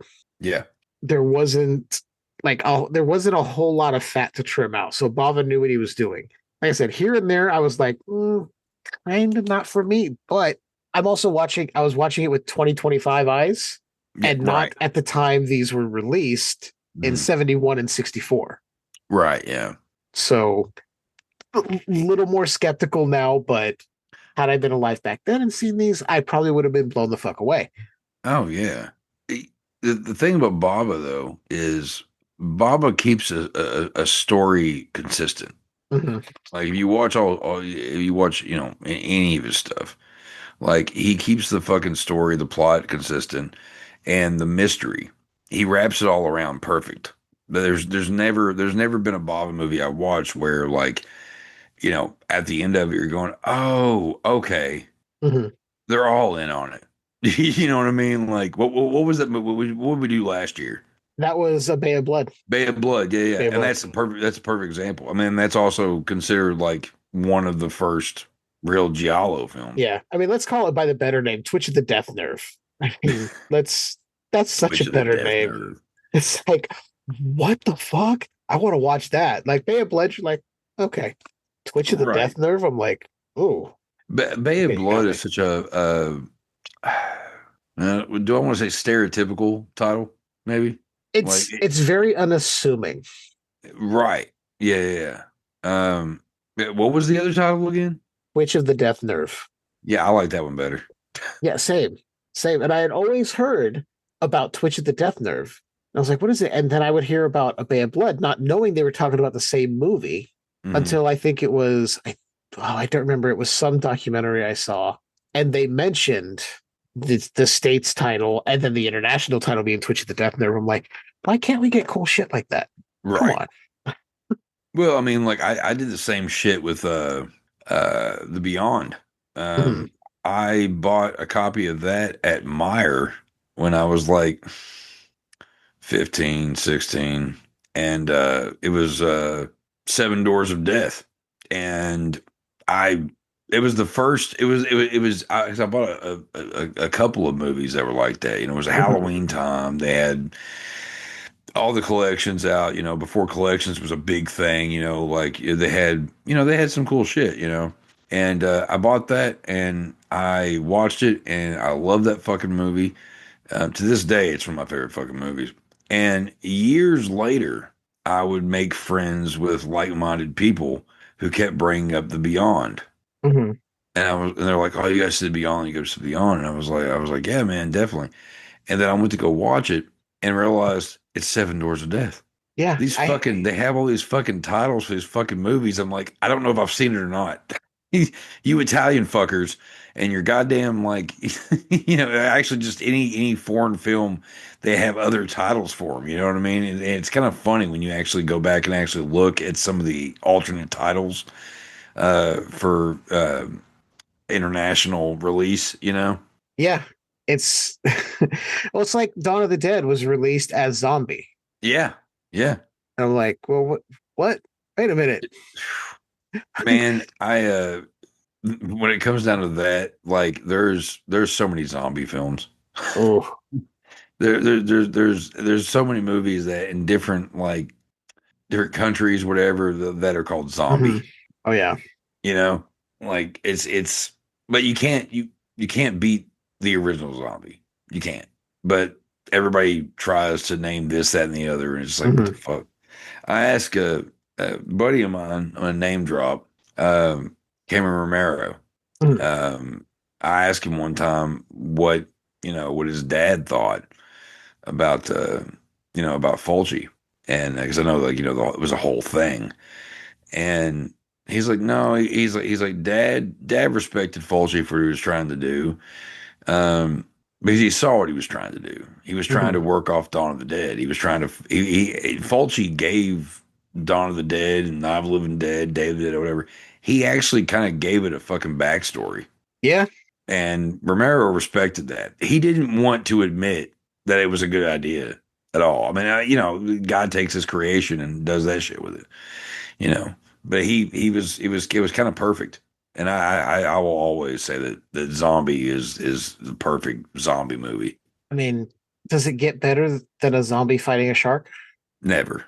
It doesn't. And especially with the fucking story of that whole situation. They had to drug the goddamn shark. Yeah. I was like, oh, that makes total sense, because otherwise. Like, yeah, dude. Like, and and the actor that played the zombie in that, like, man, hats off to you, bro. Like, he was scared to death. He didn't want to do it. They're like, no, it's fine, it's fine. And like, he went down to do the shot originally, I think it was, and the shark wasn't completely out. And like, while he was down there, they had to give it another fucking shot to get it to chill out. Jesus Christ. No, thank you. No, fucking thank you. See, as much as I'm like, that's fucked, there's a part of me that's like, I miss that kind of filmmaking. And I know it puts people in danger, I know, but it's just that, like, we're going to get this shot any way we can. If we got to drug a fucking shark to get it to be calm enough to shoot this sequence, we're going to fucking do it. Now you wouldn't be able to, because the harm to the animals and that, but there's just, and I'm not saying I want animals to be harmed. I just miss that type of like, let's go out into the streets of New York. We don't have a permit to film, and we're just going to film as much as we can. Like that Larry Cohen type of like, I'm going to film what I can, and when the cops show up, I'm going to get the fuck out of there. Yeah. And I miss that in filmmaking. Same. There's not too many, with technology these days and AI and all that kind of shit, there's not really, CGI and shit. There's not really too many avenues for people to be like that anymore. No. Film has a completely different look to it. It has a completely different feel. It's clearer. The picture is not grainy. It's everything that you want it to be, Yeah. And there's There are so many times that I will go back and watch Intruder or Chopping Mall or something like that because I Hmm. just want that old school look. I just want that old school feel, you Oh know? yeah, I get it. Like, don't get me wrong, I appreciate high definition and the transfers in some of these older films, Yeah. but I think the high definition and the clarity works better for modern films in some senses. And I'll come back to that in a second. But the older films, even when they're restored, some people are like, we're not going to clean up the film grain because that's Right. part of the charm. And I'm like, thank you for not doing that. You just made, you've adjusted the picture enough for it to be a lot clearer so we can see more of what's happening, Hmm. but you didn't take away the character of the film. Because Right. say what you want, there's something about that film grain and that sometimes those little imperfections as you're watching it that you can catch Yeah. that just adds to those older films. Oh yeah, man. It's like Texas Chainsaw Massacre. Oh fuck yeah. I don't ever want somebody to go, hey, I read this through this AI upscaler and now it's like this clear, pristine No. 4K. No, no, because you're going to take away everything that that movie is by Everything doing about it. that. Yep. It is grimy and gross and meant to have a. It makes it seem like this film was pulled out of like this sticky, nasty, like somebody had been smoking like 1,000 cigarettes around this thing and just whatever other human waste was around, like Yeah. just dirty. If you clean that up, you strip everything away from that film. It takes away from it, man. Even though I've built up my office, if you will, the last this is my 8th year living here. I Mhm. hate this place. Um, but when I first moved in here, I had the room that I'm sitting in now was a shitty love seat and a old school VCR with a box TV, little box TV, we used to have in our rooms, Mhm. um, and I used to just sit here and watch all my VHSs. That was just my thing. That was what we did. Come over here, smoke, drink, whatever, watch this fucking shit. And I have the VHS of Texas Chainsaw Massacre. Mm. And Mhm. watching that in the setting of a VCR and an old box TV is so much, and with it being all grimy and kind of like it has those moments of pixelation and all that stuff, whatever, because it's so old, Mhm. like it's just there's something attractive about it, Yeah. you know. Like yeah, it just there's I'm right now looking at shelves of horror VHSs and I can't get enough of it, man. Call it nostalgia, call it whatever, but I just there's some movies that you just prefer to watch a little grainy. Yeah. And I think nostalgia plays a part, but it's also an appreciation for that format. Yeah. Oh, It's completely. because even back in the 80s, the big blockbuster Hollywood films that came out or they didn't look perfect either. Right. They still had some grain to them and some imperfections here and there. I think people forget that the higher the resolution gets and the more clarity we get, Yeah. and everything going digital, there is none of that. So when I hear of certain filmmakers going, no, we shot on film, I'm like, oh, you did? Yeah, more respect. I'm like, all right. Then I know sometimes like we shot on film and then we converted to digital. I'm like, okay, what are you doing? But they kept the character of the film there. So I'm like, okay, it still looks like film. You just cleaned it up a bit digitally. I'm fine with that. Yeah. No, like going back to the Texas Chainsaw Massacre thing. Mm. Like that's the kind of movie that I've got it. Well, I have two versions of it. I think on DVD. Um, I no matter how cleaned up it is, no matter whatever, like give me the VHS anytime. Yeah. Certain movies just need to have that feel to it, And it's like some of these like Argento movies and Fulci movies and shit. If they were made today, they wouldn't have the same effect. No. They'd be like everything else. There was. I'll tell you actually. the one movie that I think when it came to horror, that kind of changed how we looked at it. Like literally like how the film looked in general and all that, Mhm. was the Texas Chainsaw Massacre remake. After that movie, every Yeah. horror movie that came out had that same look to it, you know, that same vibe, that same kind of like disgusting greenish, dark, you know, Yeah. you know what I mean? But also like this slickness to it. Like they're like, Yeah. oh hey, yeah, we're using these colors that are kind of weird, but look at how clean this looks too. Look at how clear it is that you can see all this. Like, yeah, but Yeah, but I don't know why every film had to have that green hue for a while. yeah, It's like I think even Hostel had it, and I'm like, why? it did. Yeah. Same look. I'm like, what was going on in that period of time? Where it was like, we need green filters for this shit. Yeah. Huh? And then also can wrap around to talking about Argento and the colors and shit that he did. Yeah. You know, I'm not gonna lie, in the background, I actually have Inferno playing. Um, I thought I do about this doing that. I thought about doing that. every year. Every year I do that. It helps me kind of remember certain things Mhm. and keep a little. Um, I'm like, oh shit, yeah, that part right here. You know what I mean? Kind of keeps it fresh a little bit. And it's like, you know, it's actually replaying from the first time that I had it going, and the colors again with Argento. We always know with certain movies that is Argento. Yeah. And I think It's that complete, like those pinks and those reds Mhm. and those just bright stick out like colors that shouldn't actually stick out like that. You know. and you know what I like about Inferno is those bright colors are used sparingly. Yeah, yeah, There's way they're not more as bright as like greens and Suspiria. blues. Yeah. Suspiria is just technicolor all over the place. There's pinks and reds and purples and greens everywhere. I mean, the stained glass window that the woman comes through, and then it's bright colored, and I think it's meant to be disorienting, which Oh makes yeah. sense for Suspiria. Yeah. Now, Inferno, there's an uneasiness throughout this film. You're like, what the fuck is going on? And then only when things start to ramp up to get more supernatural do we start to see those pops of color, like the oranges and the reds, come into Oh play. yeah. And I'm like, this is a brilliant use of that because everything before is this kind of green and blue, like really kind of murky, Hmm. sort of like the water in the beginning.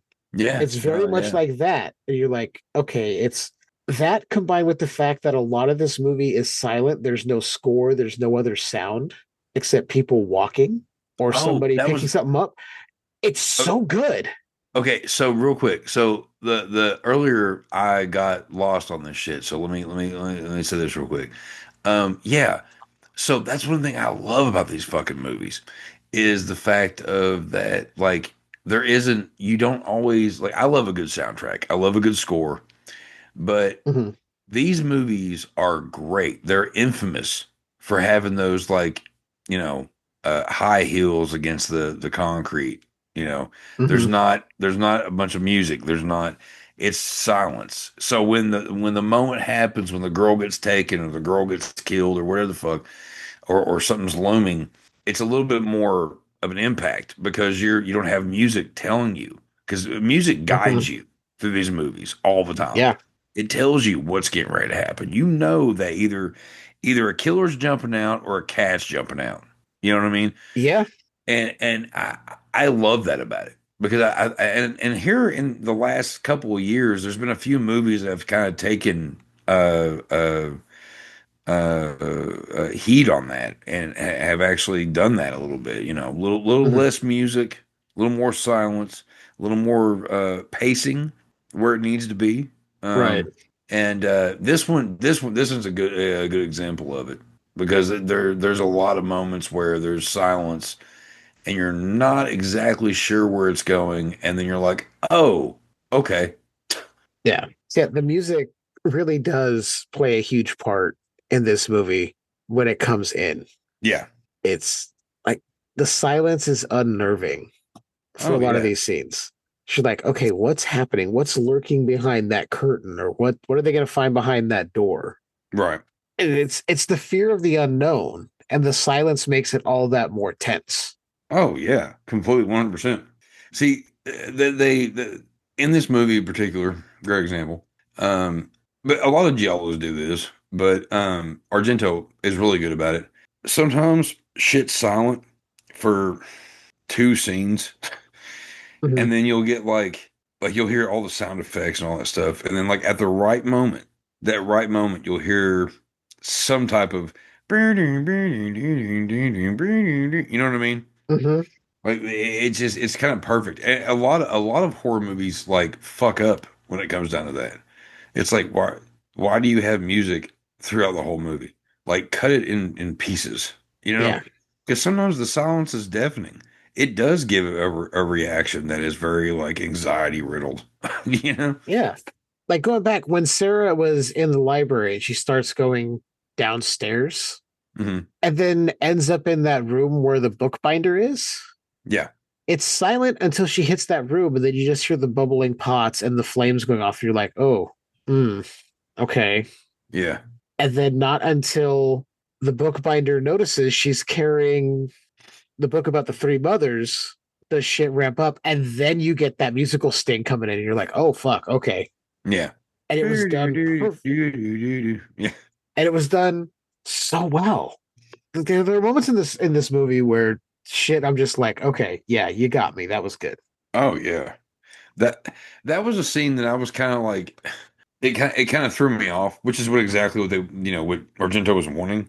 Yeah, because same. you're like, oh well, here's this this weird guy doing something, whatever. It looks innocent without it being looking innocent. Like, what is this guy doing? And when she sees the reflection in the mirror, there's a little bit of a fear, and then she's trying to run away, and he grabs her, and you see the hands, and you're like, oh wait, okay, this is taking a whole new approach now, right? But I still like in this we don't see a face. They still kept the face out of view. They're giving us the hands. Yep, they're giving us hands, and it's like, ooh. The only thing about that I thought went on too long. She's getting chased out of there. Yeah. And when she gets caught on the door, I think that took way too long. So I'm like, that person would have caught up to you by now. That was a pointless scene. I'm like, this could have been cut down with her struggling for a second and then just barely getting free and getting out of there.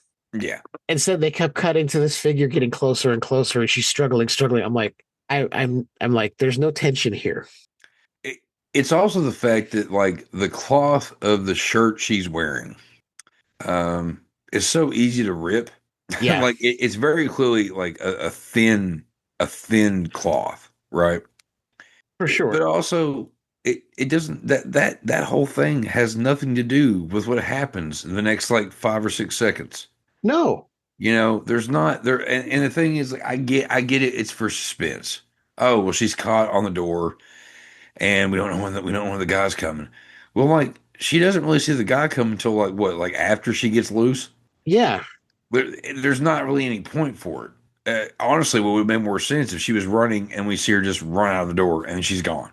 There was no point in her getting caught. Now I understand why, like I said, but it works when it works, and when it doesn't, it doesn't. And in this scene, I don't think it worked. I thought that you could have cut that out. She could have just run the fuck out, and that'd been that.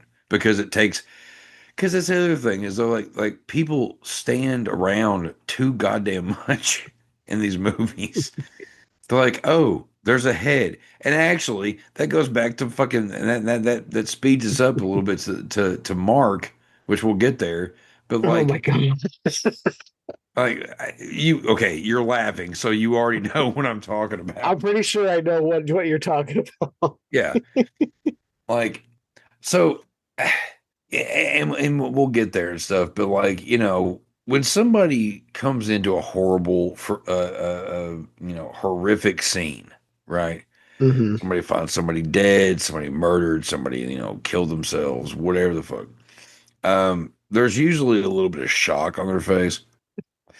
When it's family, there's usually a whole lot more emotion there. And in that scene in particular, there's not really I don't I think he was trying to convey shock, but it didn't come off as shock until after he was out of the building again. Yeah. Like it just came off of like, oh, there's a dead person. Oh, it's my sister. I'm just gonna kneel here and look at her. It was that we get Sarah going back to her apartment building after getting chased out of the library. Yeah. And then telling a random guy in the elevator, "No, stay. I'm afraid." And he's like, Right. "I got a couple of hours." I'm like, "What? Wait, what?" Yeah. Like you got chased by somebody at the library that you don't know, and now you just want some random guy in the elevator I don't want to be to alone. like, wouldn't you rather just go home, lock the doors, lock the windows, and hope for the best? Right. But like any, red blood, straight American man, which I don't think he was American. I don't know, whatever. No, he's another Italian actor. Right. Yeah. Yeah. Any male, any straight male or whatever, like, woman comes up to you and she's attractive and says, hey, he does what he does. And he goes up there and he hangs out with her and shit. But yeah, it's such a weird scene because it's like you're so trusting. I would if I wasn't if I was in that situation, I would not be that trusting at all. And I get why they had this guy there because it pays off in a certain sequence. But she brings this guy there and then calls Mark to come over. Like they talk a little bit about what he does, what she does, and she goes off and calls Mark to come over. Like, you need to come over now. I need to show you this. And then like from there, shit gets weird. The electricity's going weird. Yeah, the guy Carlo. It's flickering off and on. The music, and that's kind of creepy actually. The music's going off and on and stuff. The music stopping and then picking up right where it left off. Yeah, that's not how record players work. So there's something extra going on. I'm like, no, nope, that's not how that works. Yeah, and they're both just kind of like, and yeah, I'd be a little shocked. I mean, because he doesn't know the full extent of what's going on. Yeah, he's just like, oh, it's probably the fuses. Where can I go do that? She tells him where to go, and he's like, okay, I'll go fix it. Yeah. She's like, okay, but keep talking because I'm afraid. Yeah. She knows there's more to this than just like, oh, there's a wire fucked up. And then when she goes back there, and then I actually love this scene. Then she goes back to check on him, and he's like, "Oh yeah, I think I found it." And she ends up in a dark room and turns a light on, and he comes falling out with a fucking knife through his neck. Which it looked. Say what you will about this early '80s, late '70s blood. It didn't the look knife bad. effects still look good though. I was like, oh yeah. I was like, oh fuck. Like, no, totally. Like, I'm a big fan of neck stabs or head stabs and shit. Mm-hmm. Same. I love them when they're done right.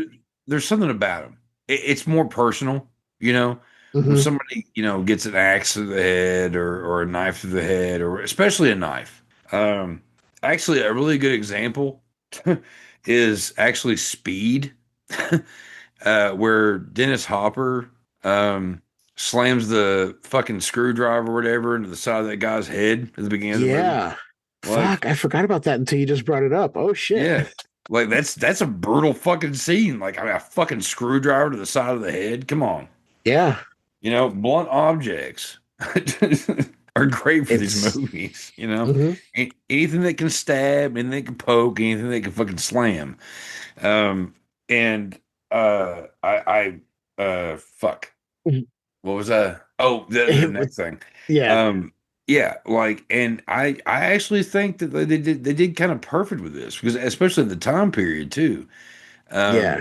A guy comes stumbling out and he's got the knife through his fucking neck, and it's you can tell if you actually take away the magic and use your fucking head, and it's Steve Martin. It's Steve Martin with the fucking, arrow through his head. But the way they do it is it's for that time period kind of perfect. Yeah. Because like they have the knife already in there. And then when they're pulling the knife out, they kind of they cut the scene up just enough to where it looks like, oh, you're actually pulling that whole knife out when you know that that knife is actually split in two pieces for it to do that. Yeah. Gives that And realistic feel. yeah. And we can pick out how it's done because we've seen so many of these behind the scenes things and how the sausage is made. But somebody watched this for the first time wouldn't know that. Exactly. Yeah. But also what I loved about this is Carlos struggling. She freaks out. He's trying to get her help. He's wanting help because he's like, I need help. And he can't talk, obviously. He's frantic. But he keeps crawling on her and he's coughing up blood all over her, and she's trying to get away. And he's like, I want out of here too. And I'm like, this feels so fucking real right now. Yeah. Like, I imagine this is how somebody would be freaking out with a knife in their neck. They can't speak. They're bleeding out. They're frantic. And there's only one person there that can help them. And they're freaking out and trying to get away too. It's like, and then when she gets the knife in the back, I'm just like, that. I don't know what it is. A knife to the back. I'm always like, well, that could possibly cut off the way you walk. That could really fuck you up. Yeah, if it didn't kill you, yeah. Just like, oh. It's a pretty brutal scene, all around. I mean, for what, like those, about 12 minutes, 13 minutes, of like brutality, And it's not the most brutal shit or whatever, but like it's still like being stabbed in the neck's pretty brutal. You know? You're running up steps and you're thinking you're getting away, and you get a fucking like slam to the back. That's pretty brutal. And I forget. Argento also did something that Tarantino did years later that I actually appreciated, was in like Death Proof, where you have a selected cast, you have everything, all this shit about him, all this stuff, whatever, and then you think they're the main characters of the whole thing, and then they're killed in one brutal act, and I think this one kind of like I like how I kind of like that, because you're like, oh well, who's the because it goes on for a minute before it goes to the second act, you know what I mean? And I really appreciate the fact that he did that. It's like, oh shit, we forgot this is the beginning of it. She's not the main one. Like, there's more to this. It's the play on what Hitchcock did with Psycho. Right. Yeah. You're following these people and you think, and it's just done with more characters. You're like, okay, this is the one. And then he's like, nope, not this one. And you're like, well, fuck. Okay. How about now? What about this one? Nope, not this one either. We got fucking more. Like, I like my brutal scenes. I like my brutal death scenes and all that stuff. Yeah. But like some things, like simplistic, simplicity of certain death scenes are more effective than the more gory. And I forget, how was she killed? Because I know she got the knife in the back, and I am struggling to remember how she got killed. She got the knife in the bag, and then she falls on the stairs. And then later, Mark comes to her apartment or whatever and sees the house, the door open. He gets out of the elevator, sees the her apartment doors open. Which, by the way, she lives at the end of a goddamn fucking big ass fucking. Like, she obviously is doing something right with her life. And then he goes in there, and then he sees these indentions happening through, like, I guess there's like some work going on in the next hallway over or some shit, and then she falls through it. That's what it was, because she fell down the stairs. There wasn't any more to it, and she still had, I think she still had the knife in her back when she fell through. Yeah, she did. But I didn't expect that, because I'm like, what's happening with that wall? And then you just see her fall through, and it's like, oh, yeah. Oh shit!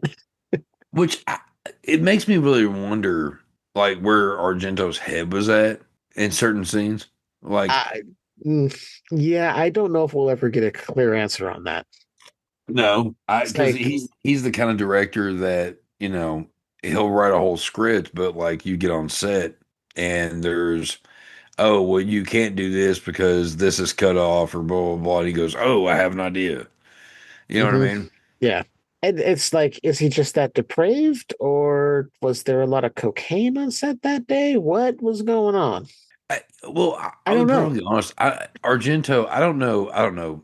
This is all, I don't know if he's ever been, a Oh yeah, I don't know for sure. I just know in the 80s and some filmmaking, yeah, cocaine was a staple.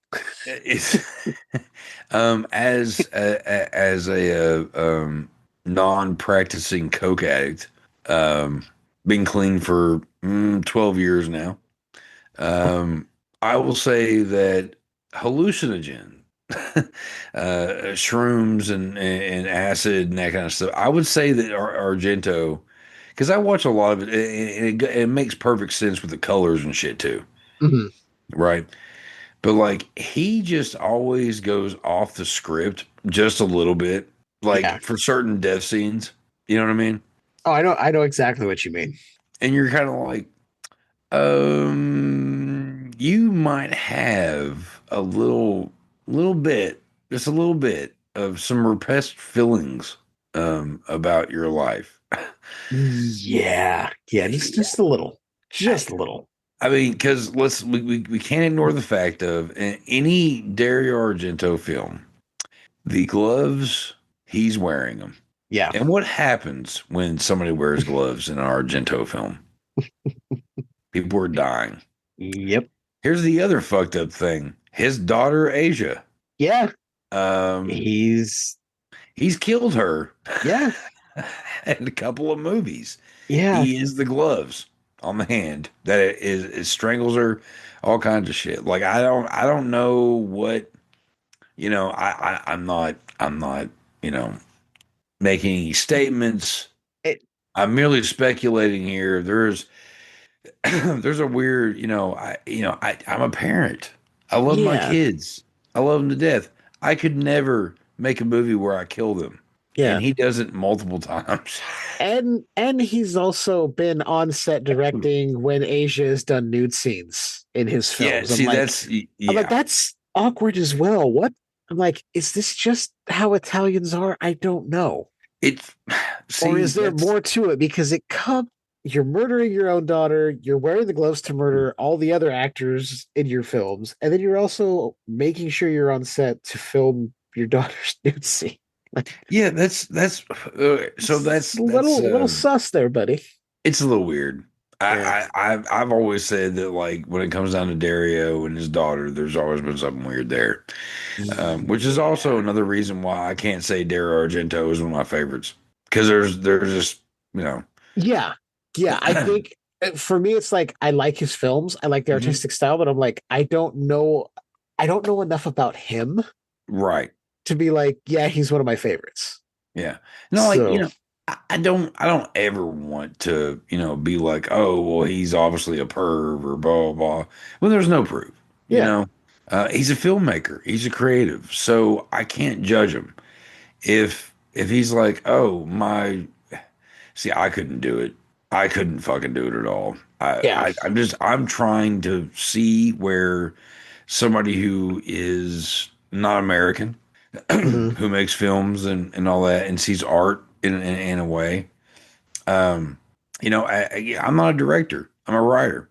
And, when a director sees a shot that he wants, or that they want, he or she wants, I can't judge it. You know what I mean? Yeah. It's like, for him, it may not be anything. So this is the weird thing with him that I always try to argue. Like, I not argue, but like wrestle with. When it comes down to Asia, whatever, I'm saying Asia.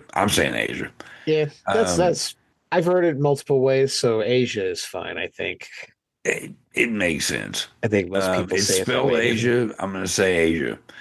I think that they've always had a close knit relationship. She learned a lot from her dad, and he taught her a lot. She also was, one of the first ones to call out Harvey Weinstein. Yeah. Live during a fucking award show. Called him out like a motherfucker. I don't think she gave a fuck. She's like, fuck you. She called it out. I'm like, yeah, yeah. You It's know, like, you know what? No, I'm gonna call you out, fucker. and we can't Like, we cannot forget who were they married? Her and Bourdain, were they married, or they were hey, just engaged? good question. I actually forgot about that. Yeah, yeah. There's a lot of fucked up shit with that too. When she fucking publicly voiced everything about Harvey Weinstein and all that stuff, I was all about her. I was like, man, this is Argento's fucking daughter. Like, fuck yeah, fuck yeah. And then Anthony Bourdain dies, and then all kinds of weird shit comes out, and you're like, you know, it's like, you fucking bitch. I was on your side, and now everything is pointing against you. Can you not fuck me up, please? Please? Yeah, I can see that. I can see that. I read a few other things, and I'm like, oh, yeah, okay. I know this and isn't then I know this yeah, isn't skewered conspiracies, but we should probably do an offshoot of that, skewered conspiracies. There we go. That's mine, your show, bro. Because there's a fucking rabbit hole that goes so deep that we don't have the hours for right now when it yeah, comes down to yeah. all that. But the Argento name is stretched in fucking lore. I Mhm. mean, you know, Argento is a very weird guy. He doesn't do a lot of interviews, and when he does, it's something special. Yeah, he's also a very interesting looking dude. I don't know how he ever got laid. Uh, you know what it reminds? You know what? And it's gonna sound weird. Every time I see him in an interview, you've Uh-huh. seen From Dusk Till Dawn, right? Fuck yeah, one of my favorite movies. He kind of looks like Quentin Tarantino's character when he turns into a vampire. Holy Like the shit. head is look kind of large like that. Like Oh, I'm not knocking him. I'm wow. just saying he's kind of it kind of looks like that to me. It's You heard it here. You heard it here first, folks. Quentin Tarantino and Dario Argento. Dario Argento might be a vampire. I mean, do we have proof he's not? I mean, honestly, the guy has no problem strangling his own kid in the movie. I'm not ruling anything out. I mean, considering the fact that we know all the shit that we know in Hollywood and Yeah. just the world. Um, Yeah. honestly, I will say this, and I have no shame in it. I hope that we find out one day that Dario Argento is a vampire. And I hope that all the other shit is not real. Yeah. God, Yeah. I want to be on Team Asia so bad because she exploited that son of a bitch. Mhm. But she did there's things that came out that were like, what? Yeah. Yeah. When I was It's reading it, hard I'm to have like, your back, honey. yeah, when I was Okay, cool. You don't shave your bush. Cool. All right, I can get past it. But yeah, then but there's a bunch of other little things. Well, not so little, but yeah. yeah, things that come up and you're like, you know what? For anyone out there who's wondering, just go read her Wikipedia. It's all there. Oh, dude. Yeah. No, if you're really wondering about her, there is so much reading that you need to get caught up on. There's a rabbit hole there, like you said. So Oh, you know what? If God. you want to do, you can go off on your rabbit hole and then come back to come back to us and we'll finish talking about Inferno. Yeah, come back to us for our 6 hour podcast. We always end up going long, and you We know what? I always don't do. mind it. I don't I mind don't it because care. it's a good conversation. Dude, yeah. I love the fuck out of you. I love the fuck out of this podcast. I love coming on here and talking. So I Back don't fuck. back at you, brother. I mean, I wish I had you on more throughout the year, but I know schedules don't always align. It But makes it more special. Like I said at the beginning of the show, it makes it more special that you're damn right. January is our time, Jeff. January is our time. Our time down here. It's our time. Goonies. Yeah, What the fuck? yeah. See, and it's funny because I'm a Monster Squad kid. So am I, sir. There we go. There we go. Like I don't mind Goonies. I don't. but I watched it as an adult, so it doesn't have the same nostalgia with me. I Monster Squad, I saw one time as a kid, and it is seared into it my changed your brain. life. It changed it. That movie changed my life. I You know how many love times Goonies. I said Wolfman has nards, and people would look at me like, "What are you talking about?" I'm like, "Monster Squad. What the Mm-hmm. fuck? Mm-hmm. Hello." Wolfman has nards, man. Like Goonies is cool. Love Goonies, but Mhm. Monster Squad, 100%. Hey, is there anything cooler than Rudy going, "I'm in the goddamn club, aren't I?" Yeah. God. Anyway, You know, remember Rudy as he was in that he was so cheesy, but Mhm. he was that guy, that you kind of wanted to be like, and then Yeah, like now he's like kind of a emo dad or some shit. yeah. I saw the documentary Wolfman's Got Nards, and I'm like, "Oh, you're really Yeah, not that guy at all. You're yeah, really not that kid." But there's something charming about him in that documentary, and I was like, you know what? I still like you. I still yeah. like Oh you. yeah. He's supposedly really cool. Last year at Scarefest, I didn't get to go. It's the first year in a long time that I didn't go to Scarefest, Mhm. and they had a Monster Squad fucking reunion. Oh, Yeah, yeah, yeah. My childhood was here crying. yeah, yeah. Yeah, my mom, no, Any, no, my mom works for Scarefest every year, and she got to be around everybody and shit. oh, Yeah, my mom mingles with some of our favorite horror people, Felissa that's Rose fucking being cool. one. Ugh. So, Melissa Rose seems like she's just like everybody's drunk aunt, but she's really seems really fucking cool. oh, she's great. No, my mom tried to introduce me to her a few years back, and she tried to use her badge of working for Scarefest as a way to Mhm. like skip line. And I was like, no, we're not doing that. I'll meet her. I'll meet her. And then year before last, I went to an after party, and my mom introduced me to Felissa Rose, and she was the sweetest fucking woman. She was everything I knew she would be. And as a fan, Sleepaway Camp, one of the greatest fucking like slashers of all time. So much Um, fun. Oh, dude, yeah, so good. And getting to actually meet her and completely just fanboying on her. Um, well, she was there with Tiffany Shepis, and like Mm-hmm. I didn't get, I didn't, I've always loved Tiffany, and I I've never gotten to meet her, and she was actually off getting drinks in the line at the bar, and that's why I didn't get to meet her.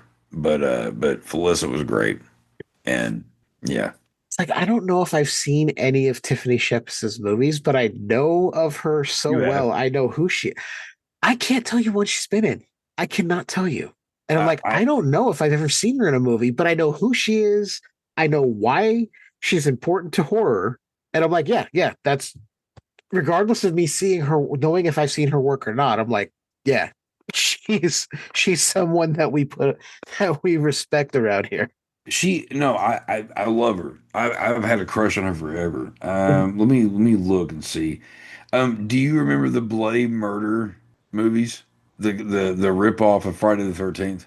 I remember them. I've not seen them. He had a hockey mask on, and he like used like hatchets and hooks and shit.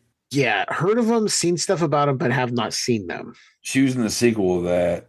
I'm Okay. going through all kinds of movies, but like I'm trying. Do Not Disturb, which was also called New Terminal Hotel, was actually pretty good. Tromeo and Juliet. She was in Tromeo and Juliet, See, which I is knew she was in that, but I still haven't seen it. what, Yeah, I know. I know. I dude, know. I dude. know. I Are you kidding know. me right now? Fear Factory. That one was actually pretty decent. She's in that. She's in Victor Crowley. Um, I hate her Ah, death scene. okay. Yeah. Her Yeah. death scene is horrible because it goes back to the water thing. Yes. Okay. Yeah. I've seen Vic. I don't remember a lot of it because it was so long ago. But But yeah. you watch Victor Crowley with her in Yeah. the airplane that crashes or I whatever. forgot she was in that. Yeah. Yeah, yeah. Okay. So I have seen her in something. I just forgot because it's been so long. She's been dude. She is a hardcore motherfucker. when it goes. I have a lot of respect for her. Same with Jessa Flux and fuck, I'm drawing a fucking blank. But these women that are here comes another tangent. Um, these women that are in these indie horror films and shit or whatever. Mhm. Like I have so much respect for them because they will get into anything because they realize that like they they're not big shit. You know what I mean? They Mhm. don't, it doesn't go to their head. They realize they have a fan base and they do their shit and they act in whatever they can act in. They do what all they can do to get their name out there. And Tiffany Shepis and Felissa Rose and Jess Flux and Mel, I forget her fucking name, and Morgan Milligan and all these girls, man, they're the future scream queens. Mhm. They are scream queens, in my opinion. Yeah, They being for able to sure. actually um, keep doing what they want to do, and still have a fan base and still have people giving a fuck. Yeah. Well, There's what I not too many. There's not too many fucking uh, women out there that have the story, the background, Mhm. like some of our favorites have. Yeah. And some of them are crazy because we've seen. Well, Jenna Ortega. Can we talk just for a second about the psychosis of Hollywood? Um, and I will skip over my rant of Wicked and those psycho bitches in that fucking movie and how that movie is a piece of trash that should never been made because that book's trash and it's aimed at kids and it's fucking bullshit. I'll just go ahead and skip over all of that. Jenna Ortega, loved her. I think she's a cool person, whatever. She Mhm. is completely fucking changed. Ooh, Like really? she is a fucking she's right up there with the fucking wicked people. Ariana Grande, where her fucking name is. Okay. See, I hadn't paid attention to all that because I'm just like, yeah, I like the Scream movie. She was fine. She wasn't the best part about him. I don't know, so she's a semi-main character. I'm like, whatever. Yeah. I actually appreciated her performance more in X. X. Yes. Yes. I love X. And I was like, yeah, okay, because I didn't realize there's these promo stills that were going around for X of this woman screaming, and it's her. Yeah. It doesn't look like her. And then I saw the scene and I went, oh, that's her. Okay. All right. Interesting. But she was good in that. I'm Yeah. not saying Yeah. she wasn't good in Scream, but I'm like, they're the Scream movies.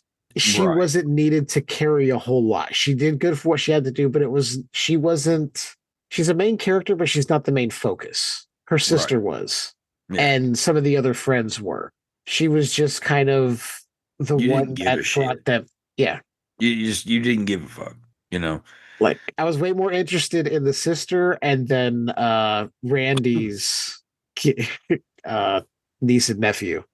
Yeah. His sister's kids. I was like, they're carrying on his legacy without truly knowing, I think, that they're carrying on his legacy as being the film nerds telling everybody what's going on.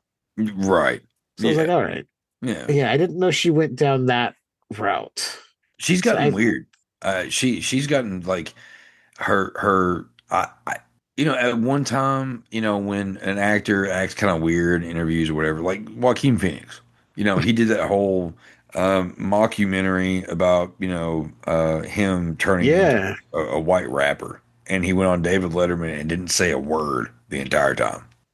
Like, you're like, Yeah, oh, I okay. remember.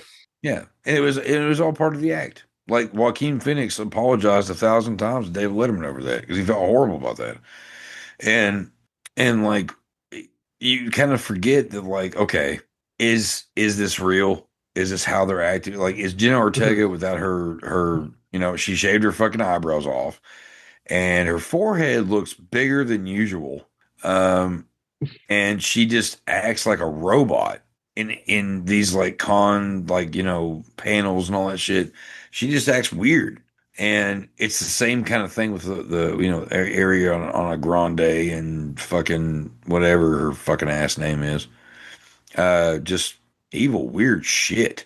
Like it's just strange. But um, but yeah, I don't know how we got on this topic. You know what? I don't know. And It was all about hey, it was all about Asia Argento at yeah, and first, it was just kind of weird. which says a lot because we started out with with Asia Argento and then worked our way to Jenna Ortega. Yeah, because we went through Felissa Rose and that. I do just going back to Felissa and Tiffany Shepis. Yeah, I love the fact that Felissa's like, yeah, I played a character in a movie that had a dick. And you know what? I embrace it and I love the fans that love the movie. I'm like, oh, cool. she's You're great. not pulling a Kevin Bacon for most of your career. Right. She's been proud of that work and been like, I love the fans who randomly come up to me and are like, I saw your dick. She's like, not really my dick, but I appreciate it. Right. And then Shepis is like, yeah, I've been naked, I've done this, I've done that. So fucking what? And I'm Yeah. like, she's like, I fucking own it. Like a lot of those 80s and the 80s Scream Queens did too. They're like, so we got naked for a movie. Yeah, so what? Yeah. It wasn't that big of a deal. I mean, like No. you just did whatever you did. I mean, because back then, you know, in the 80s and stuff, when women shut off their breasts and their bodies and all that stuff, it wasn't really, you know, it it was seen more of like, you know, hey, guys like seeing this shit and whatever the fuck. We have good looking bodies. It wasn't anything negative. No. You know, now there's kind of a negative stereotype over certain types of movies and you know, certain scenes and whatever, and people want to go back to the 80s and 90s with certain scenes and stuff. And it's like there's an appreciation for the female body, and Yeah. certain movies pull it off better than others. Yeah. You know, and I think that when it comes down to, you know, because Felissa Rose, I don't know. I don't know if she did nudity when she got older. I don't know. I don't think she did. I don't think so. I could be wrong. I mean, she's got the yeah, I'll just say she has the jugs for it. She totally could fucking get, you know, big time. But I don't think she ever did. Mhm. I don't think so. Yeah, Shepis, Tiffany Shepis. I think she did a couple of times though. Yeah. Gorgeous woman. Both of them. Jesus Christ. But it's just it's one of those things. I know people are like, oh, they made these women get naked for these horror movies. I'm like, who were going to these horror movies the most? Teenage boys. Yeah, right. Well, at one time, yeah. Yeah. Yeah. They were marketed to a younger audience, and teenage boys would go see these movies because they're like, oh, not only am I going to get to see Jason do some cool shit, there's probably going to be some titties. Yeah. Oh yeah. And yeah. Dude, I remember watching Up All Night, and it was, you know, I couldn't wait. Because, like, you know, there were certain movies where the editing wasn't that great, if you know what I mean. And I think you do. Yeah. Oh, yeah. Yeah. And like the Friday the 13th movies and all that shit. Mm-hmm. But yeah, you know, it's like we grew up at a certain time where it was like, okay, tits, whatever, cool. You know what I mean? At a certain point, you're like, okay. There's this whole stigma over tits, and you know, I was breastfed. Okay, it might be why I have such an infatuation with breasts, and that's okay. I hear you. I was like, can we get over it? Hey, like, you know, like it ain't that big. It ain't that big a deal. Right, but I think the respect aspect of breasts in film and all that, I think it's been lost. You know, like not everything has to be fucking completely like horrible. I mean, the body is the body. Yeah.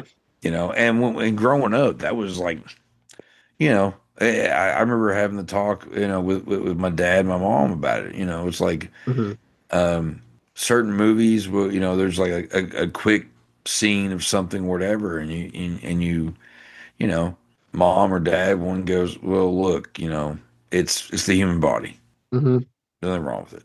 Yeah. Now, if there's a graphic sex or whatever, that's a different story. You know, yeah. I think that's, you know, an issue is people don't teach their kids about their body. They don't understand what's actually normal. They see everything as grotesque. You know? Yeah, there's that a whole other show. What an episode tonight! Let me tell you. Holy shit, Jeff! We have gone beyond skewered universe tonight. We have covered everything tonight except Except Inferno. I do want to say, you know what? Let's see if we can speed run this to let people know, because you know what? At the end of the day, even though we're supposed to be here talking about Inferno, I've enjoyed what we've been talking about anyway. Oh, dude, this has been a great conversation, and yeah, I want to say Mark is, and I don't know if it's supposed to be the effects of the witches on him, maybe, but he is the most casual person that comes across a dead body. Yes, like his friend falls through that, fabric wall or whatever, and he's like, "Oh, yeah." And then now that's his Okay. sister though, and his sister no. No, his sister. Oh he wait, yeah, is was later on. later. Yeah. Yeah. Okay. My bad. And then he's walking. They're like, "Oh, did you know?" And he's like, "She's dead." Walking outside, I'm like, "You were the most nonplussed person. What the fuck?" Yeah, that's what I was saying earlier. Like he doesn't act like he's in shock until after he's out of the apartment. So I think I'm trying to rationalize it as it has to be a supernatural thing where they're making him this way, but I'm like, or this is just how he is. I don't know which one. Like a part of me wants to say it's the brilliance of how it was written and that's the performance he's giving. Then I'm like, I think he's just a bad actor. Yeah, I don't think. Yeah, I think it's that. Because I'm sorry, it doesn't matter who the fuck it is. You walk into apartment building of especially somebody you know, and you stand there as you watch like a body form till it breaks through, and they're covered in blood and all this stuff. You're not worrying about, oh, well, they're covered in blood.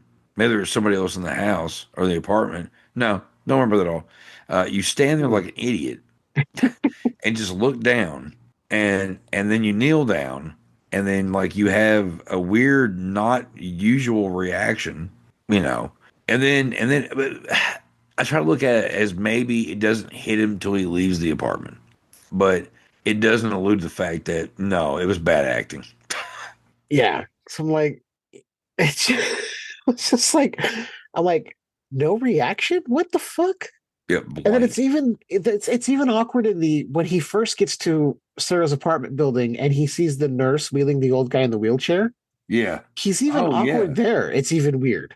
Like her performance is good. She's like, "Oh, who are you? Oh, your sister. Okay, and what do you do?" And he's like, "Oh, I'm in musicology. I'm studying musicology." And she says, "Oh, toxicology." Like she's not listening to him. No. And he's like, "No, I said musicology." She's like, "Well, that." He goes, "It's the study of music." Like, yeah, that's like the dialogue. That's something else about this movie. Because as much as I didn't mind this movie and I actually liked it, some of the dialogue's stupid. Yeah, and that's like because we're at that point. You're talking about the guy gets wheeled in. He's got the throat microphone thing or whatever. And that one. First off, I'm sorry, but after everything that's gone on at that point, flames and death and all that or whatever, like this guy is like down there being wheeled in by this woman who very clearly is not good. Yeah. And you just go out and start talking to him, and then don't expect him to try to kill you or subdue you in some way. You know what I mean? It's. But the poor old bastard like gets owned really quick and then falls to the ground and then he's like, plug me back in so I can talk. It was so crazy. I do want to, when Rose gets murdered, that scene is pretty fucked up because it's like it's not a guillotine, but it's like a pane of glass being slid down onto her throat, and not just like once and done. It's a few times. It's a couple of times, yeah. And it's like, oh, you're wanting to make sure that, okay. See, that's another scene. That scene, I like that scene. It's a good death scene. It's very painful. But come on, Argento. Like, dude, come on. Like, he first pulls the damn thing. It's a guillotine. It's. I don't know why there's a random guillotine right there. I don't know if because I was watching that. As I watched, like I said, I watched it twice this week. And Okay, I'm like, so it is a guillotine. Okay, I was thinking for some reason it was just a pane of glass shaped that way because well, it came that's the down and weird it didn't thing. really do any damage to her. It was like a little scratch. Yeah, because like it comes down first, and then like you see the hand, like the weird fucking like clawy hand, go Mhm. up and like grab the top of it, slam it back down, and then slam it again. For as hard as the blade was slammed down twice, it wouldn't just be jammed in her throat. Yeah. Like her head would be gone. And that to Mhm. me, like that scene could have been a whole lot better. Yeah. They could have, I like it should have been. It should have been honestly, if Argento would have thought about it. And I don't know about ratings and shit at that time, whatever. But like the way I would have shot that would have been like, okay, she's right there, she's being pulled in. The blade is right there at neck angle. Slams down on her. Oh, well, it doesn't cut her. It cuts her barely. All right, fine. Hand goes on top, slams down. All right. Maybe doesn't get her like all the way through, but blood mhm. splattering, right? You slam Right. down, blood splatter, and then you got the second hand, the second time the hand comes down, blood spurts out. Like that's how I would have done like you slam down, blood squirts out, whatever, and then the head's gone when it cuts down. Not that it's layered in her, like it's caught in her fucking jugular. Yeah. Like what? No. As hard as that fucking thing slammed it down, no, that doesn't make any goddamn sense. Yeah, there was some brutal force behind those slams. Yeah, And for it just get caught in her fucking like throat, no, that would have yeah, gone right through her goddamn head. That would have chopped her head off. I I would have think had blood spurting all over the fucking place. yeah. And thinking about it, I like your idea. And I was thinking to myself, I'm like, okay, if I were to do this, and I think there would be two ways that I would approach it. Because maybe when you see the guillotine do that, you're like, oh, maybe it's dull. Okay, so it's not gonna, it hasn't been used in a while. Maybe it's a rusty mechanism and it's dull. Yeah, So if they bring it up and slam it down, if you do the throat, I think you could have got away with maybe even having it like 3/4 of the way through the neck, and then the head just kind of hanging on the other side just by like maybe a little bit of skin. right. Or if you want to leave the blade in and make it look horrific, you bring it down across her mouth. So you're almost severing from the top part of the head from where the jaw is. Oh yeah, And you have like the hinge of the jaw stopping the blade. So you've got like the jaw falling and the upper part of the head like split. yeah. But I agree with you you on know, that one. Yeah, that would have been a much more effective shot, in my opinion. it's brutal the way they're bringing this down, but then you're like, it only went like partially into the throat. Okay, there's not a whole lot of blood. What's going? I, it's also one of the reasons why like I wish Argento did more movies now because Mhm. like he's still around. I mean, Yeah, I haven't. He put out a movie a couple of years ago. I haven't watched it yet, and Asia's in it. I'm pretty sure she's in it. And it's called like Dark Glasses or some shit. Um, but like if he would make more movies and take advantage of some things, like still keep with the um uh what's not what the fuck is it called? Practical effects. Mhm. Keep the practical effects a little bit, but like also, you know, dive more into like the realism of it, because Yeah, sometimes the death scenes in some of these movies just like they fall flat because you're like that doesn't make any sense. And that one it could have been such a cool scene and I think it fell flat completely. Mhm. Yeah. The Now, way I look at it is, Alice Cooper, I watched it live last year, and mhm. I can proudly say I watched Alice Cooper get his head cut off, which is like any metalhead's dream. And then right afterwards, I got to see Judas Priest, and it was like perfect. But like, if Alice Cooper, okay, can get his head cut off every night for fucking what, the last 30 years, Yeah, then Argento could have spent a little bit more time on that. You know what I mean? yeah, Like, because like I'm watching Alice Cooper get his head cut off, and I know it's fake, and it looks kind of fake, but the way it's done looks realistic. right. It's convincing. Right? Yeah. And I think there's two deaths because we completely forgot about the friend of Rose, Mark's sister, that they talked to each other through the pipes because a bunch of dialogue we didn't need. Yeah. Them talking about talking into the glory hole in this random wall in their building, whatever. Yeah. She's apparently rich. Her husband isn't around, but the two people that are her like servants or whatever are plotting against her. But her death by cats. Obviously, cats being witches' familiars, we get why that happened. Makes sense. That scene was fucking intense. Yeah. And if you look closely, you can see it's somebody wearing a mask to look like her, like a stunt person. Yeah. But you know what? You didn't see it too quick. Anyone else who doesn't have an eye for this kind of stuff wouldn't pick up on it. Right. It was like getting killed by a bunch of cats is really kind of fucked. Oh yeah, dude. No, fuck that. I'm not really a fan of cats. I like cats, but I'm like still at the same time I'm like that to me seems very realistic. Yeah. No, I don't hate cats. I used to hate cats. I like some cats, but like they're the one little cats, small cats, or small cats, big cats, whatever the fuck. I don't give a fuck. You never know. They're the best predators because you never know if they're going to strike or not. Yeah. If they're in the right mind and you're treating them good, whatever, and then they might be cool with you. They might just walk off. But like 9 times out of 10, they're going to eat your face. Yeah. My grandparents had a black cat. And my grandpa had no problem with this cat. My grandma did one thing and this cat decided, I'm going to slice your finger. And it was deep. She needed stitches. Jesus Christ. And they were like, so they told us, they're like, hey, don't pet Ebony. She's temperamental.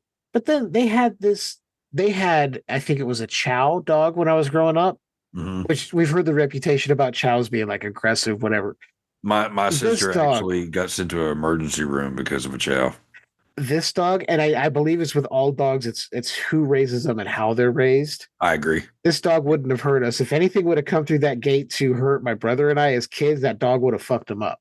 Right. That dog stood between a couple of coyotes and my grandpa and backed the coyotes down. I'm like, yep, Yogi would be a protector.